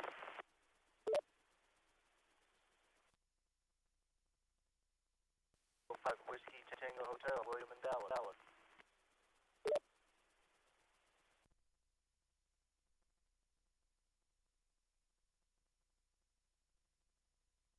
All right, let's see here. Dive Z000, Chris in Arlington. I've got you checked in. I've got, let me see here. I think I acknowledged Burrow, KF5 TSK, and then K5 WTH, William in Dallas. All my circuits are functioning perfect. Afterglow movie now.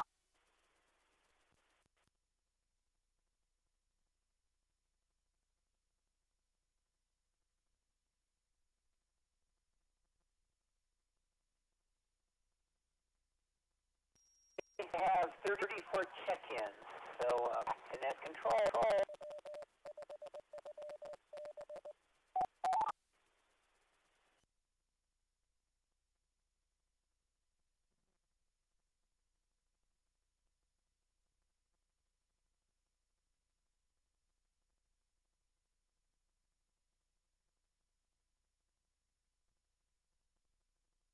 Great, copy. Tonight we had 34 hams participating on the air. So thank you to all who checked this evening. We hope you'll join us here next week and every Saturday night, 9 p.m. to discuss astronomy, space, and space exploration. On this net, the sky is never the limit. We're always looking for net control stations for this and all the other DARC nets. If you try your hand at this, collect any of the net controls by sending an email to nets@w5fc.org. You can follow topics and discussion at this net, at Astronomy in general, on Facebook and Twitter, as well as our audio and video streams, video archives, and other useful internet resources by going to w5fc.org, inclusion of this net. So until next Saturday night, this is KFPDS, Bill, and I'll be closing the net at 22:30 local time, and returning the repeater to amateur use. So 73 everyone, and enjoy the evening discovering the universe. And don't forget to stay tuned for this evening's After the Movie Net, where we'll be discussing the Green Hornet from 2011. 73 everyone.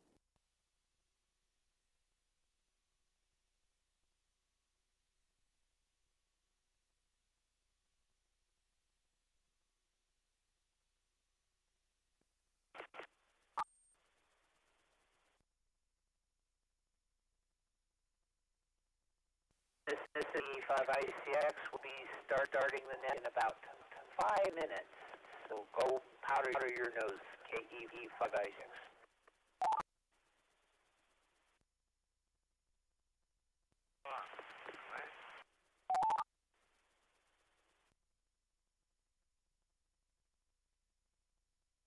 I think it's William. Go ahead. You're very light into the meter. I have to turn you up to 11. Go ahead. I know, I'm actually pretty weak, I guess. Go ahead, and I'm not sure, yeah.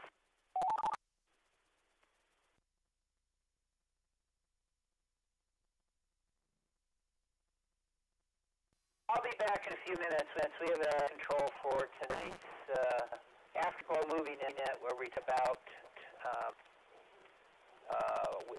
movies. Tonight's movie is The Green Hornet. So come on back for that one. You might want to, if you can get your volume a little bit, that would be helpful. You're way down and almost in the noise. I think you're on a handy-talkie, but you hold the handy-talkie up closer or speak louder, I think you'll be fine. K5ICX. Hey, Tom?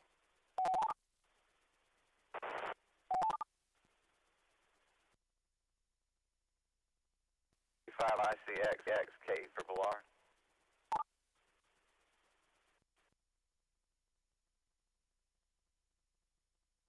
Marvin? What was the call of the girl at Skynet for us tonight?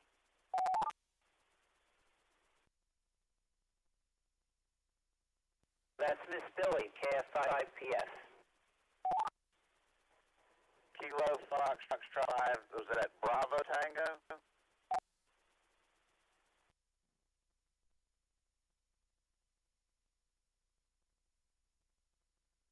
Papa Delta Sierra. That's why I couldn't find it. Okay. K5RRR clear.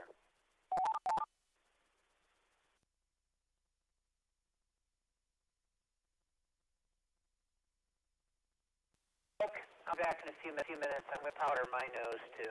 KE5ICX clear until Afterglow Movie Net.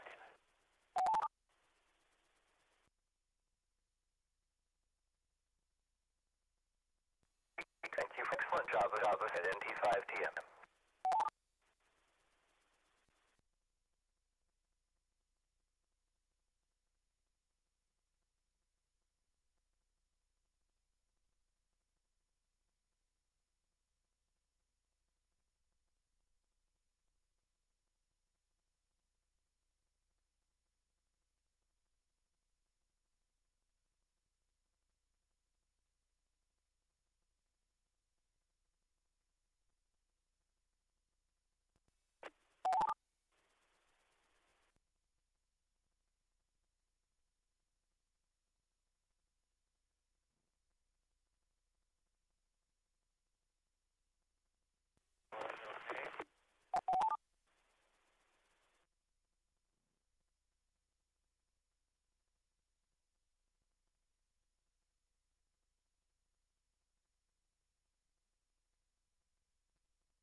Right, he just went to take care of some business, but next net pops up, but he'll be back in just a few minutes. K5RR.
Whiskey Bravo 5, Oscar Zulu Lima. And I am net control tape for our Astronomy movie, which is Green Hornet 2011. So, first thing we want to do is ask KE5ICX to do his usual synopsis of the movie. So if you are ready, please go ahead.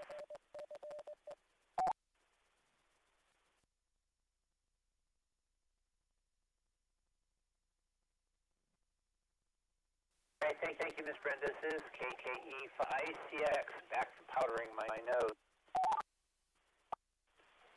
Let's see here. The Green Hornet. Let's see. Hold here. I really did just get back. Give me a second.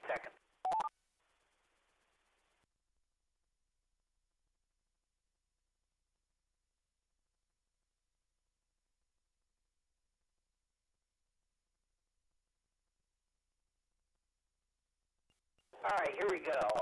The Green Hornet is a 2011 American superhero action comedy film based on a character of the same name by George W. Trendle and Fran Riker, who originated in the 1930s radio program and appeared in movie serials, television, comic books, and media.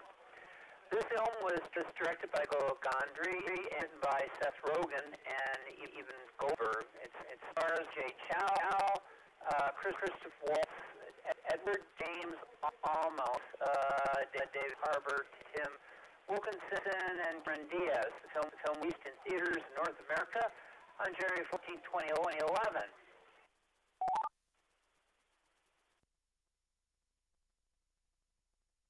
We earned $227 million on a $120 million budget. It was released on DVD, Blu-ray, and Blu-ray 3 on May 3rd, 2011.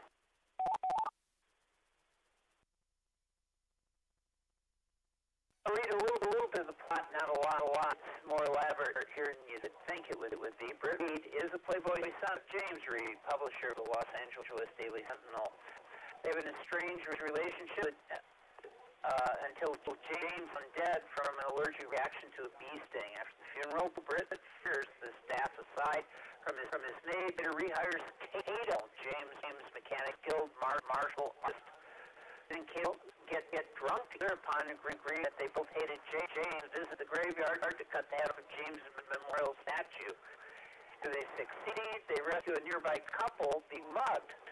When police mistake Britt and Cato themselves for criminals, Cato evades them in a car chase. He and Britt return to the mansion. Britt convinces Cato they should become crime fighters, posing as criminals. Cato develops a car outfitted with several gads and guns, which they call Black Beauty. Britt plans to capture Benjamin Chofsky, a Russian mobster uniting a crime family in Los Angeles under his command, and whom his father was trying to expose. To get Chofsky's attention, Britt uses the Daily Sentinel as a vehicle to publish an article about a high-profile criminal he calls the Green Hornet.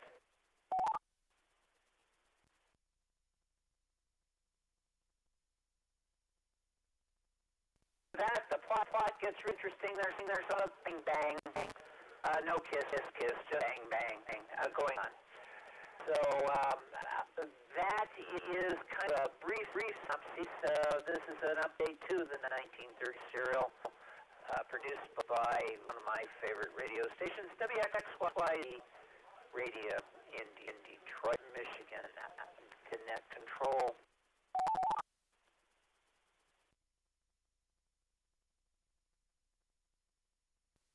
Okay, thank you. All right, we're going to take check-ins now.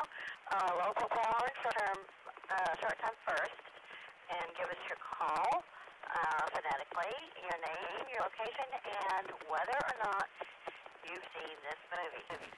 So go ahead. Short time, what they are.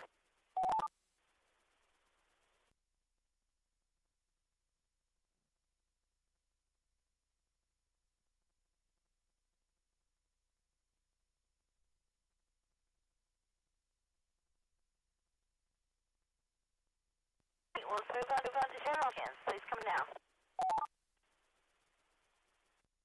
Yes. Number 5, Bravo, Bill and Irving. I watched the 1966-1967 television series when it was originally, and I'm right watching the movie, so I'll probably make any comments later inside BB.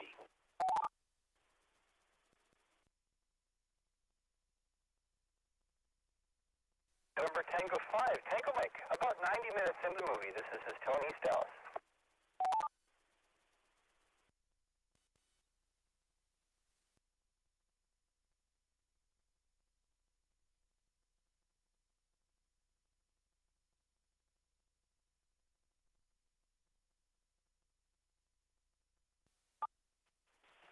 KE5ICX, Louisville. I did my homework. The dog did it. I saw the movie. Kilo 555, Tango Sierra Kilo, Brooklyn, Dallas. I did see the movie. Kilo 45, Oscar Julie Tango, Carolyn and Louisville. I saw the TV series back, but I couldn't get the movie to play on my computer tablet last night or today either, so I didn't get to see the movie. KH5OZT.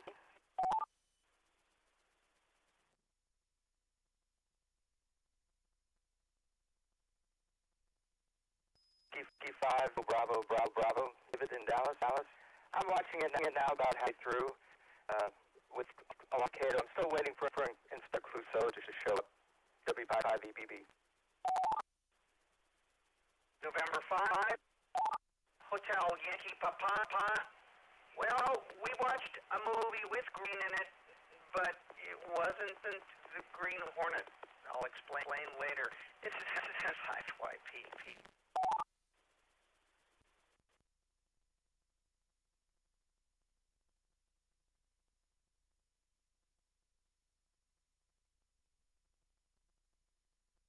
Okay, let's take this in. 10-5-BB, Bill. NT5-TM, Tony. KE5-CX, Tom. KF5-TSK, Earl. NC5-OZT, Carolyn. W5EBBB, David. N5H1P, Tom. Let me if any echo check-ins out there. Come now.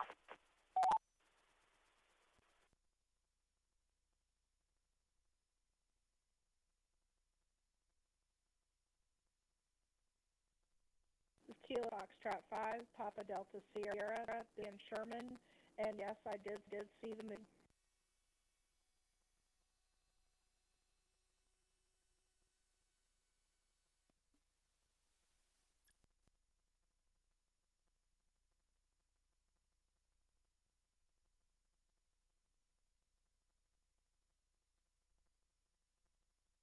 We've got KF5PDDS Billy on Echolink. Now let's go for any other hints by any mode, please from now.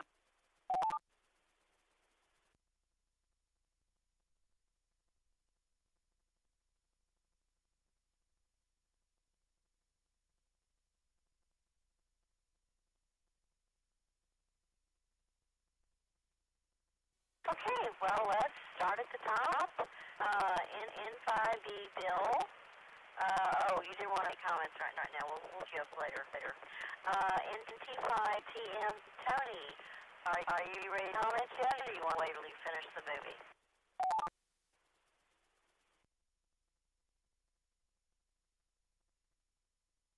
Is ready. NT5T.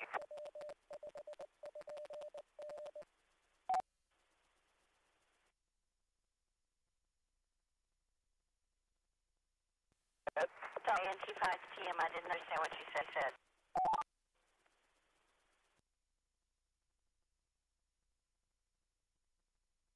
Ready. Am I readable okay?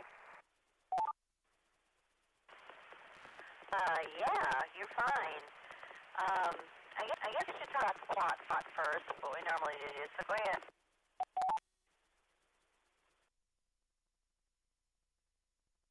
Oh boy. Racist, offensive, and boring. I think that sums it up. The stereotype of the sexless Asian dude who is a brilliant at everything, brilliant engineer, and the women don't like him.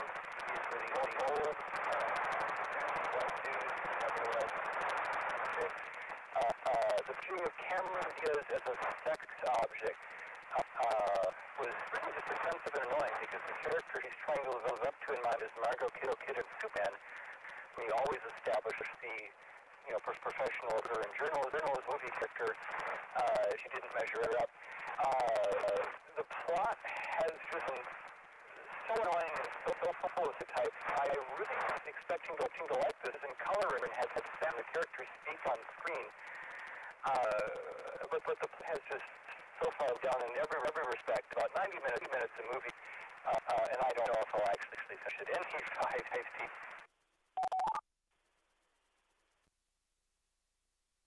All right, E5I6, you're up. Plots.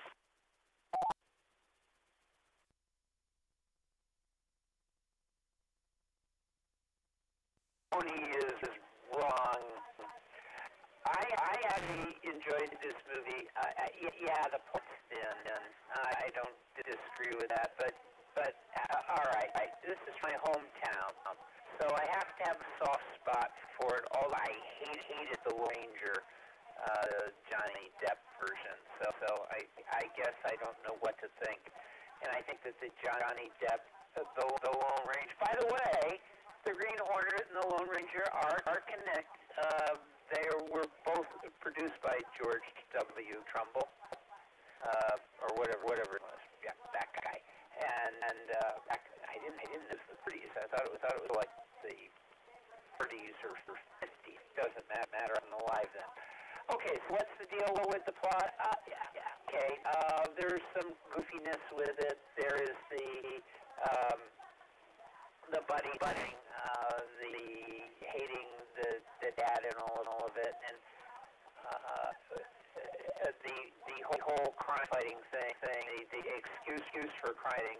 Comic books, radio programs, in this case, all have the same thing, and that is how do I become a caped undercover vigilante? And one did it through the goofy buddy tag team thing, which is superficial very, very much.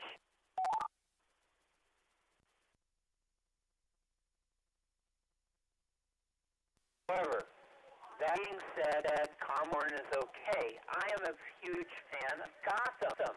which is really not plot-worthy in any shape or form.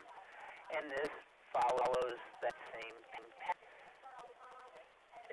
You got to ask yourself, how hard do you want to, accept this myth? Now, the whole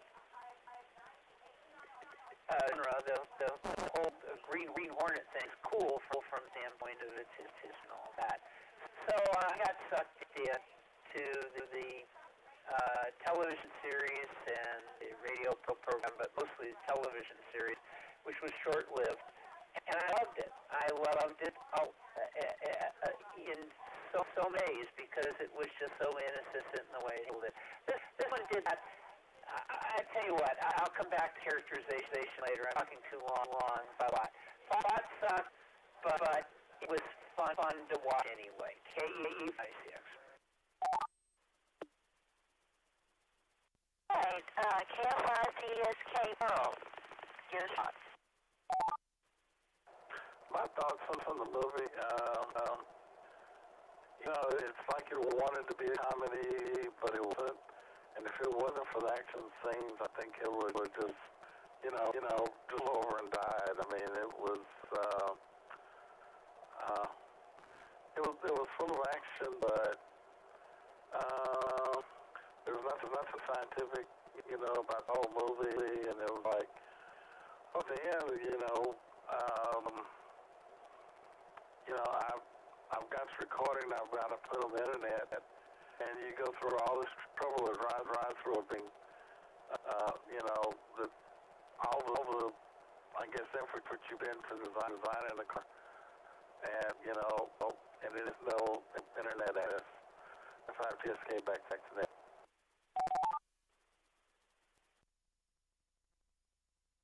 Okay, KC5OZT Carolyn. I know you didn't see the movie, but do you have hints?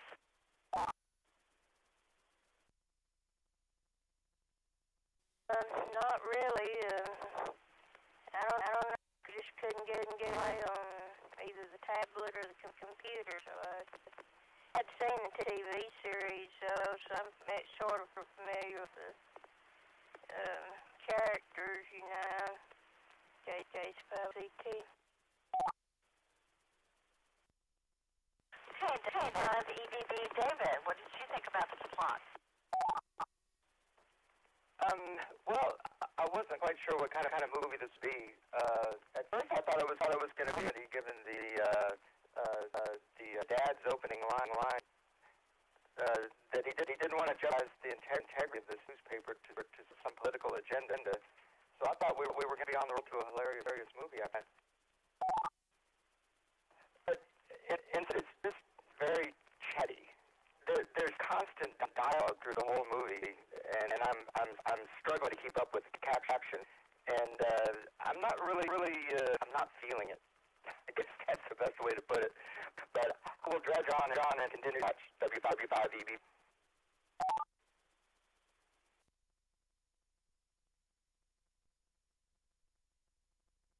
5HHB. Tom, do you have any comments right now?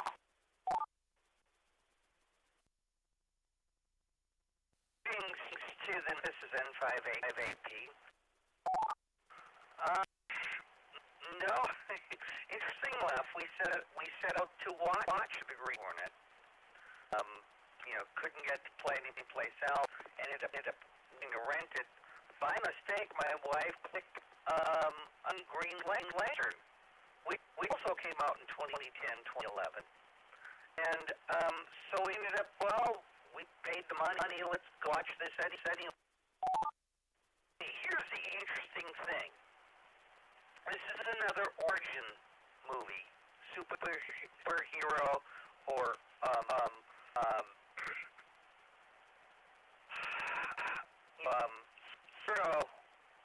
origin story.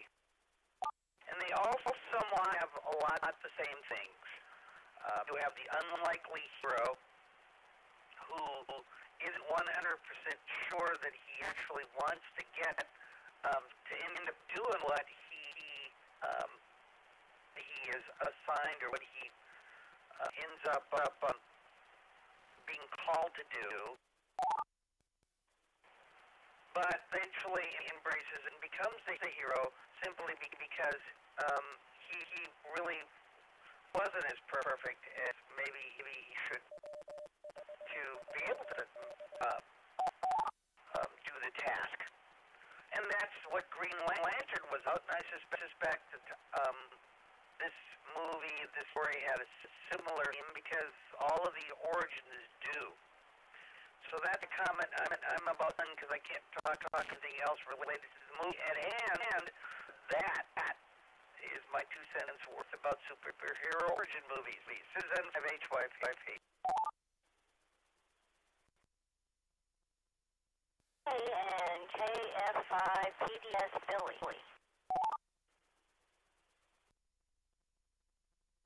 Yeah, to me this was a huge disappointment.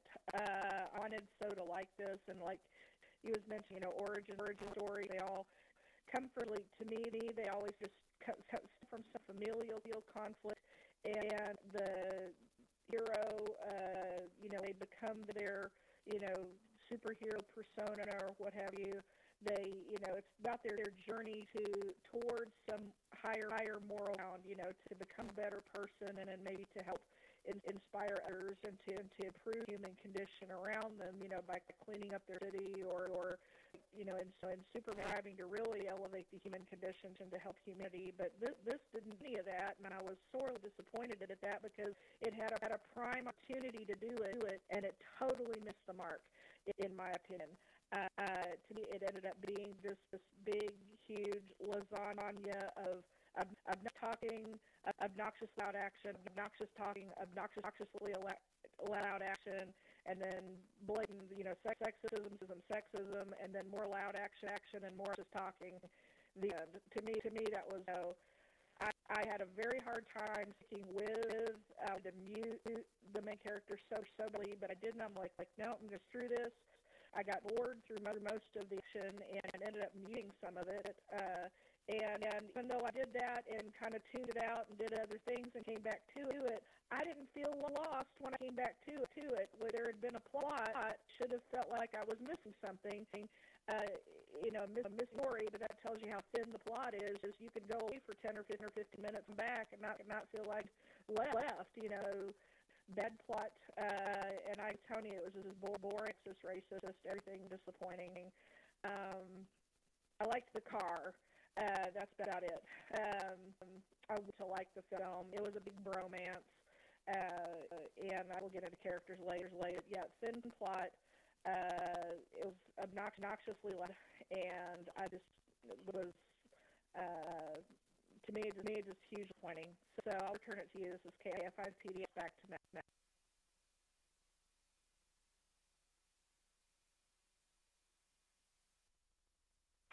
Well, alrighty, this is WV50ZL. At the time I said, I like this movie. It's fun, it's off, has about as much part circus, but that okay circus. All current action and activity and all that. So it didn't bother me so that it didn't have a plot. I expected it to be a comic, and so I didn't have high expectations plot or character development. It's just kind of a superficial work, and so I didn't mind it as much as everybody else seems to. Yes, stereotypes, lots of those. And I was the original premise of let's be good guys pretending to be guys. I'm not quite sure what you gain by doing that, except like newspapers, because it's a common theme in superhero stories, but I'm just sure setting out to do that is really all that good of an idea. They were really lucky they didn't get killed, I have to say that. Okay, how many new check-ins come now?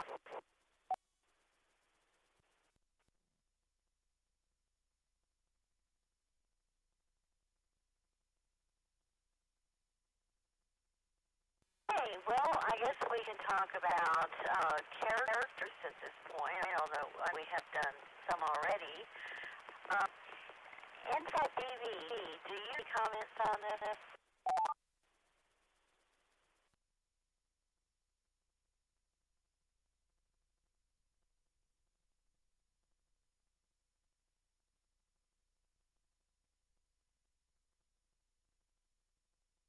I guess he's gone away. T5TM, Tony, go ahead.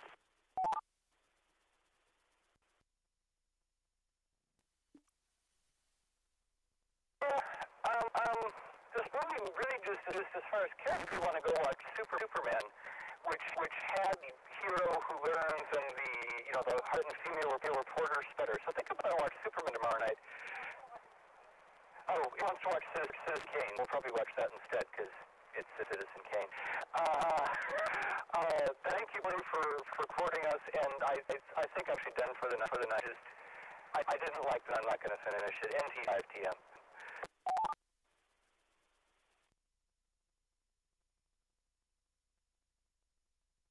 K5IDX, what do you think of characters?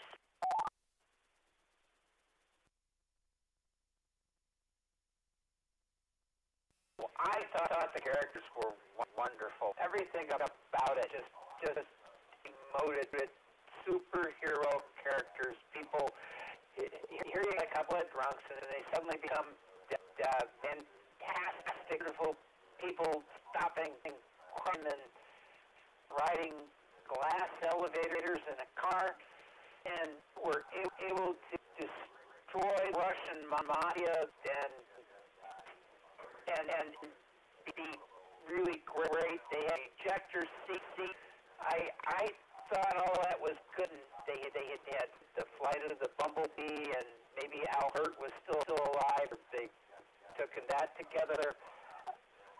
All I can tell you is that I feel bad that people didn't feel this was a fantastic movie. I didn't think it was a fantastic movie either, but it was a movie, and it was not as right. Let's put it this way: the Beast of Flaps was terrible, and worse than was the creeping and worse than Plan 9 from Outer Space. And I thought the Green Hornet was better than those three put together. Yet nobody has anything to say about this film, as though it wasn't that good. I feel bad, but I'll go back and I'll watch television series and nothing else. I didn't think characters were that bad. They weren't that good, but they weren't that. K5ICX.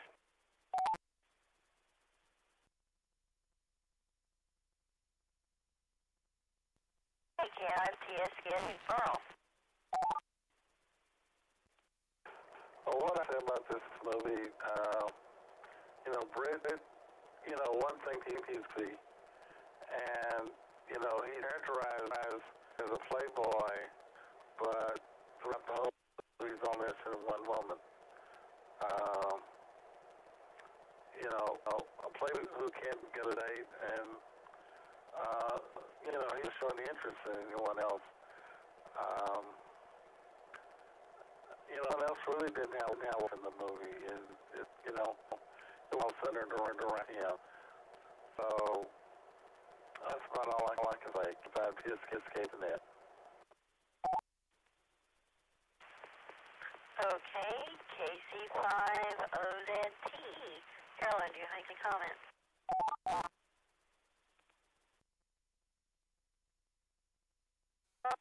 I don't. KC5OZT.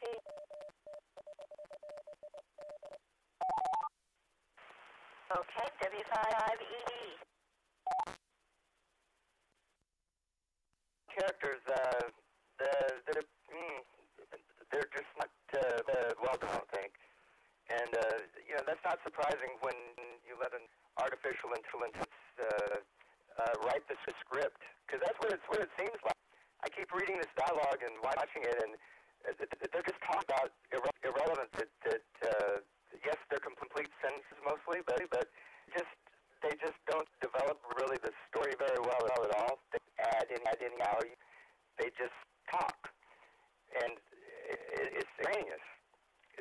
I don't think I'll finish this. WB5EB.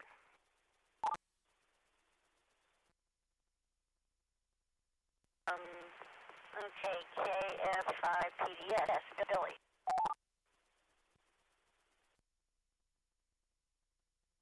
For me, I just middle part with all the action and all the talking, like saying all the extraneous talking. Finally, towards like the last 10 minutes, if you're gonna like not watch it, I would recommend just blow through the middle and finish like the last 10 or 15 minutes when they actually do explain some things about some of the underlying character drives of like his father in the day, and Britt finally cluing in to what was going on with his father and how his father died. At least watch that part, because there at least they do bring some story and you can see how things fit together to get that point. But up till that point, to me, I feel the same way. Like, what's all this going on? And I just, when the delivery of it, I have enjoyed it a little. Yeah, Seth Rogen, he always does fun, quirky. But in this movie, it's all just, to me, monotone. He's always delivering his lines, always at this one level, and he's just rapid fire, just firing at you, yelling all the time. And that got so annoying and obnoxious to me. That was a turnoff. Had he delivered it with a little more dimension, and still could have some key humor to it, which he is good at. This movie, I don't know, to me, he just put it on this one monotone note the whole time, and that just got very odding. I enjoyed Kate, his character much more better than enjoyed his character better than the Britt character, but I had hoped that Britt would grow up a little more and like really fill his dad's shoes and step up and like show him overcoming, using his Hornet character to overcome, superhero to overcome the bullying that he endured as a kid and from his dad. His dad was kind of a bully to him. In the beginning, I felt like, okay, there's laying the groundwork for him, like he used his Green Hornet persona to overcome his bullying issues and to help those that are being bullied, but didn't really kind of, to me, fell flat. To me, they really made the mark on it could have gone from okay to excellent if they really plumbed his ideas and it made the characters deeper, gave them more depth. But to me, it just came across as like a sexist bromance. But the was extremely cool. He loved the Black Beauty. It's always neat to see that. And, I did enjoy the kind of James Bond who was tricking out all the vehicles. They were testing all the stuff.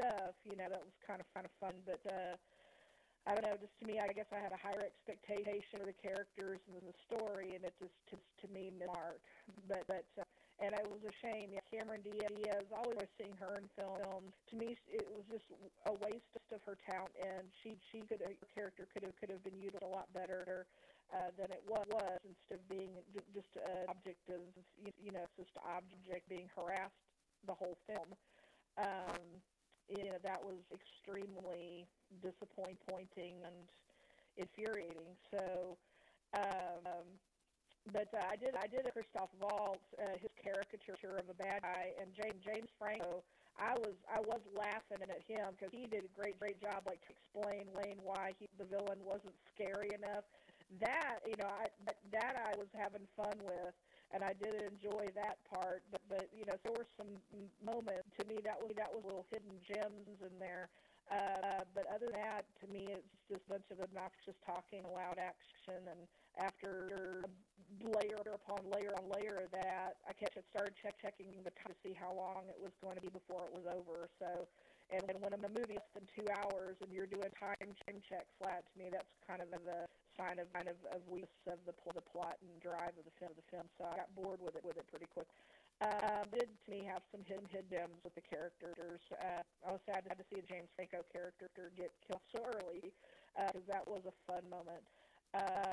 But I can't think of anything else to say, so I'll return it to the net. This is KF5PDS backnet.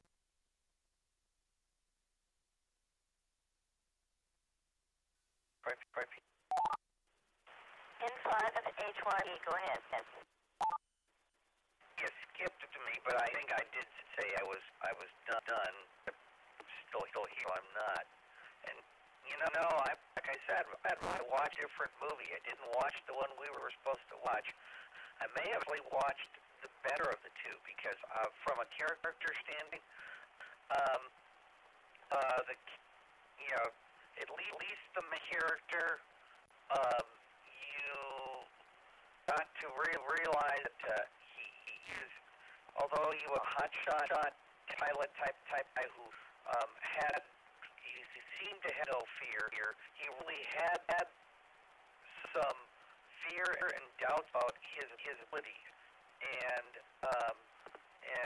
those vulnerabilities came through, and added a somewhat touch to the superhero genre. I may have watched much better one. Don't know. No. Now I am done. I can't talk about anything else that relates to the movie. I'm going to bed. Got stuff to do tomorrow. 73 Elf, N5 HYP. Bye, Brenda. I think so. You were done. I put a little X by your name, and then that's why it skipped you. That's good. I'm good. I'm glad you did. Okay, I guess my turn. I think the friendship between Brett and Kato really missed the mark. It started off a certain way, which is, really typical in movies. And then it should develop into something where there's trust and understanding and camaraderie. And I think it missed the mark. There's something a bit unsatisfying about how their friendship developed to me. So if you're the characterization, you're disappointed in this movie, I think. It was just like, okay, it's fun, popcorn. And that's about it. All right, any more check-ins?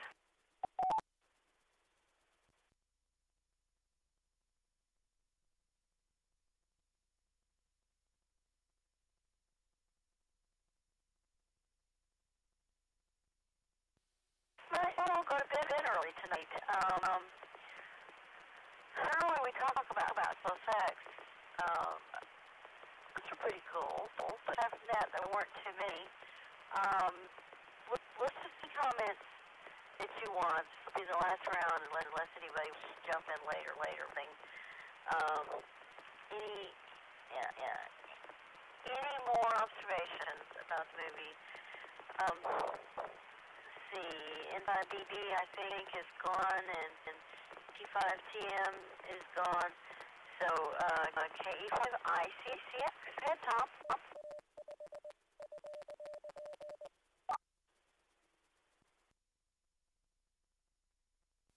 TM. All right, TM.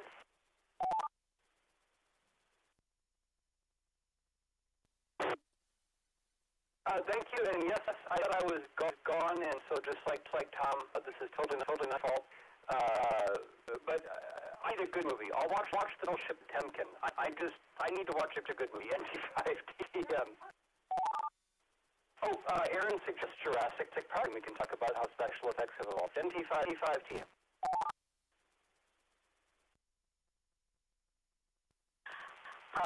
Yeah, that's a pretty good one.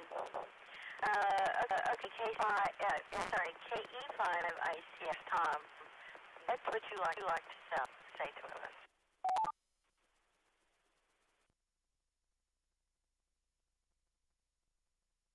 I want to apologize, everyone, for actually picking this film.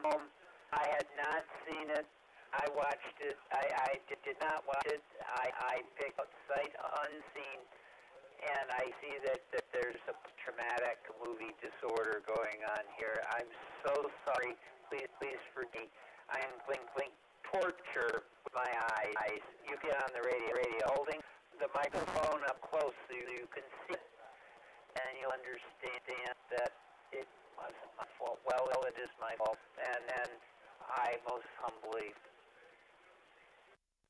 I'm sorry. Now, as as far as the special effects, I will say this. They had a Chrysler Imperial. I think it was 1960 or 65 Chrysler Imperial. It was the car before it went away that was supposed to compete with the Cadillac and every other luxury car. It looked great in this movie because they added all the digital stuff to it. I thought it was great. So, I don't know what to say. I love the car with the double Gatling gun, guns in the front. Very cool. And the little ejector seat, I don't know how that thing worked. It was, well, nobody knew how the Gemini ejection seat worked. So it's kind of the same thing. Sort of a flat, at any rate. So I guess that's all I have to say. We get to all go to bed early this evening. KE5ICX. Tell you what the movie is. I don't know if it's a good one, but I will do an intervention. KE5ICX. KE5PP. KT5P, go ahead. Mike. Okay, good evening. Yeah, I just been monitoring here. Mars is out tonight, and this probably be a good night to see Mars, because it moved away from the full moon, and this probably is as good as it gets. Yeah, I didn't see this particular movie, but I remember the TV series. I think it came out in the late 60s, maybe. And the comment made when the TV series came, the Green Hornet was actually a radio program from back in the 40s, and when World War II broke out, General Kato was Japanese. And when the Japanese, we got into war with the Japanese in 1941, Kato was changed to Filipino. One movie I saw recently here, and it's available on the internet, easy to find. It's got a horrible title, I Bury the Living, with Vincent Price, but it's actually a pretty decent movie, and one that I would recommend, KG5P.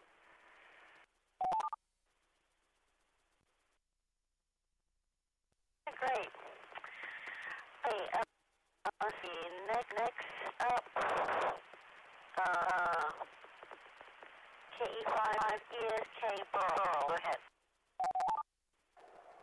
What I would say about our special effects, I thought they were very good, but, I kept wondering, what did this movie cost? Yeah, I kept saying all the cars that, the scenes and the car flipping over and carting in the buildings, and you got semi trucks driving to the Imperial. I mean, at some point I was like, what's going to happen next? But no one ever talks about how much the movie costs, so I would be amazed if it, really was done cheap. KE5P came back to net.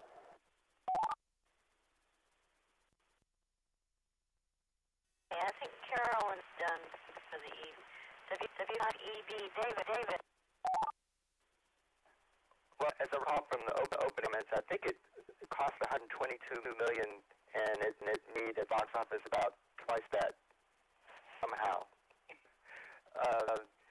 The cars were neat, and the Chrysler in black actually recalled, the history of Paul Star, the old man, recently died.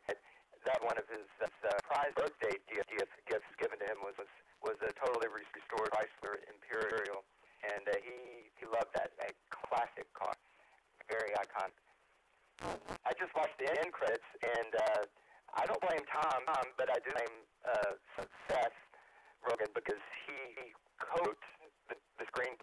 So hopefully he'll just let somebody else write his lines, folks, in future movies, because he can be funny. W5EB. Okay. See, I think inside of HYP's done. So 5 PDS Billy.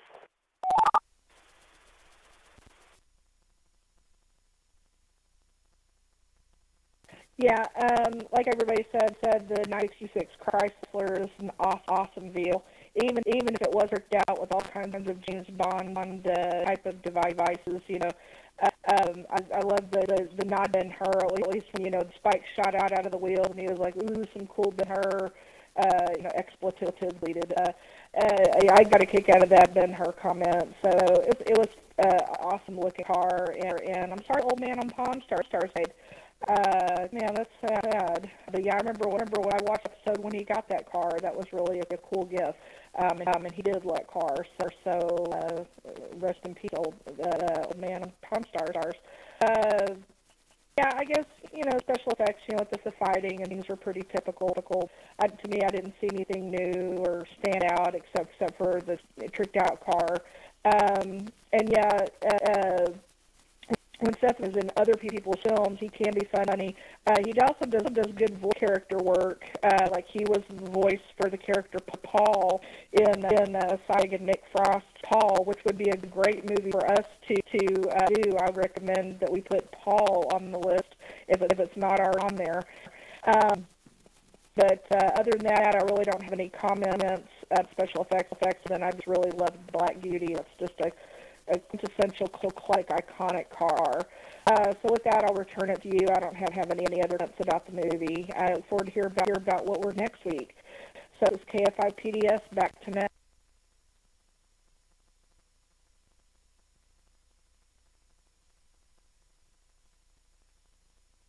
The cars are definitely the part of this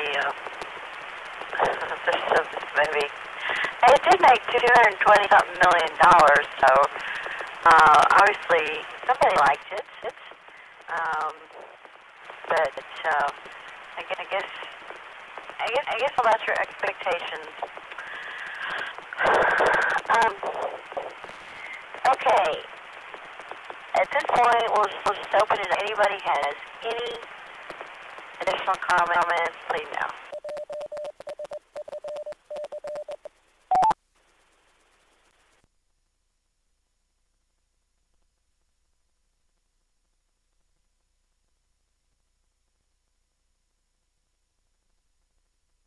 Any more check-ins?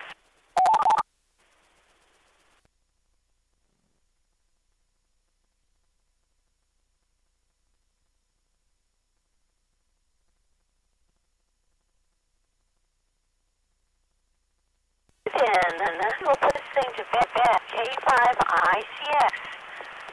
How are you going to redeem yourself?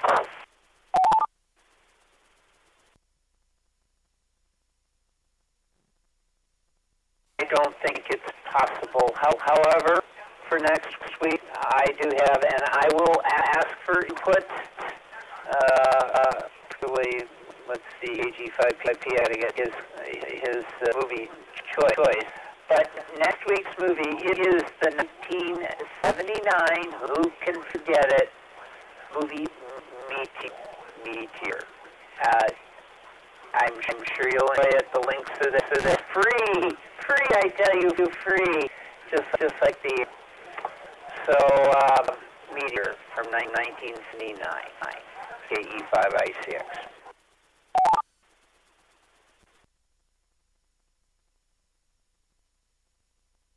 Right, you heard first from here. Okay, we're going to go ahead and close out. Thank you all for participating tonight. And this is just 5OZL signing off.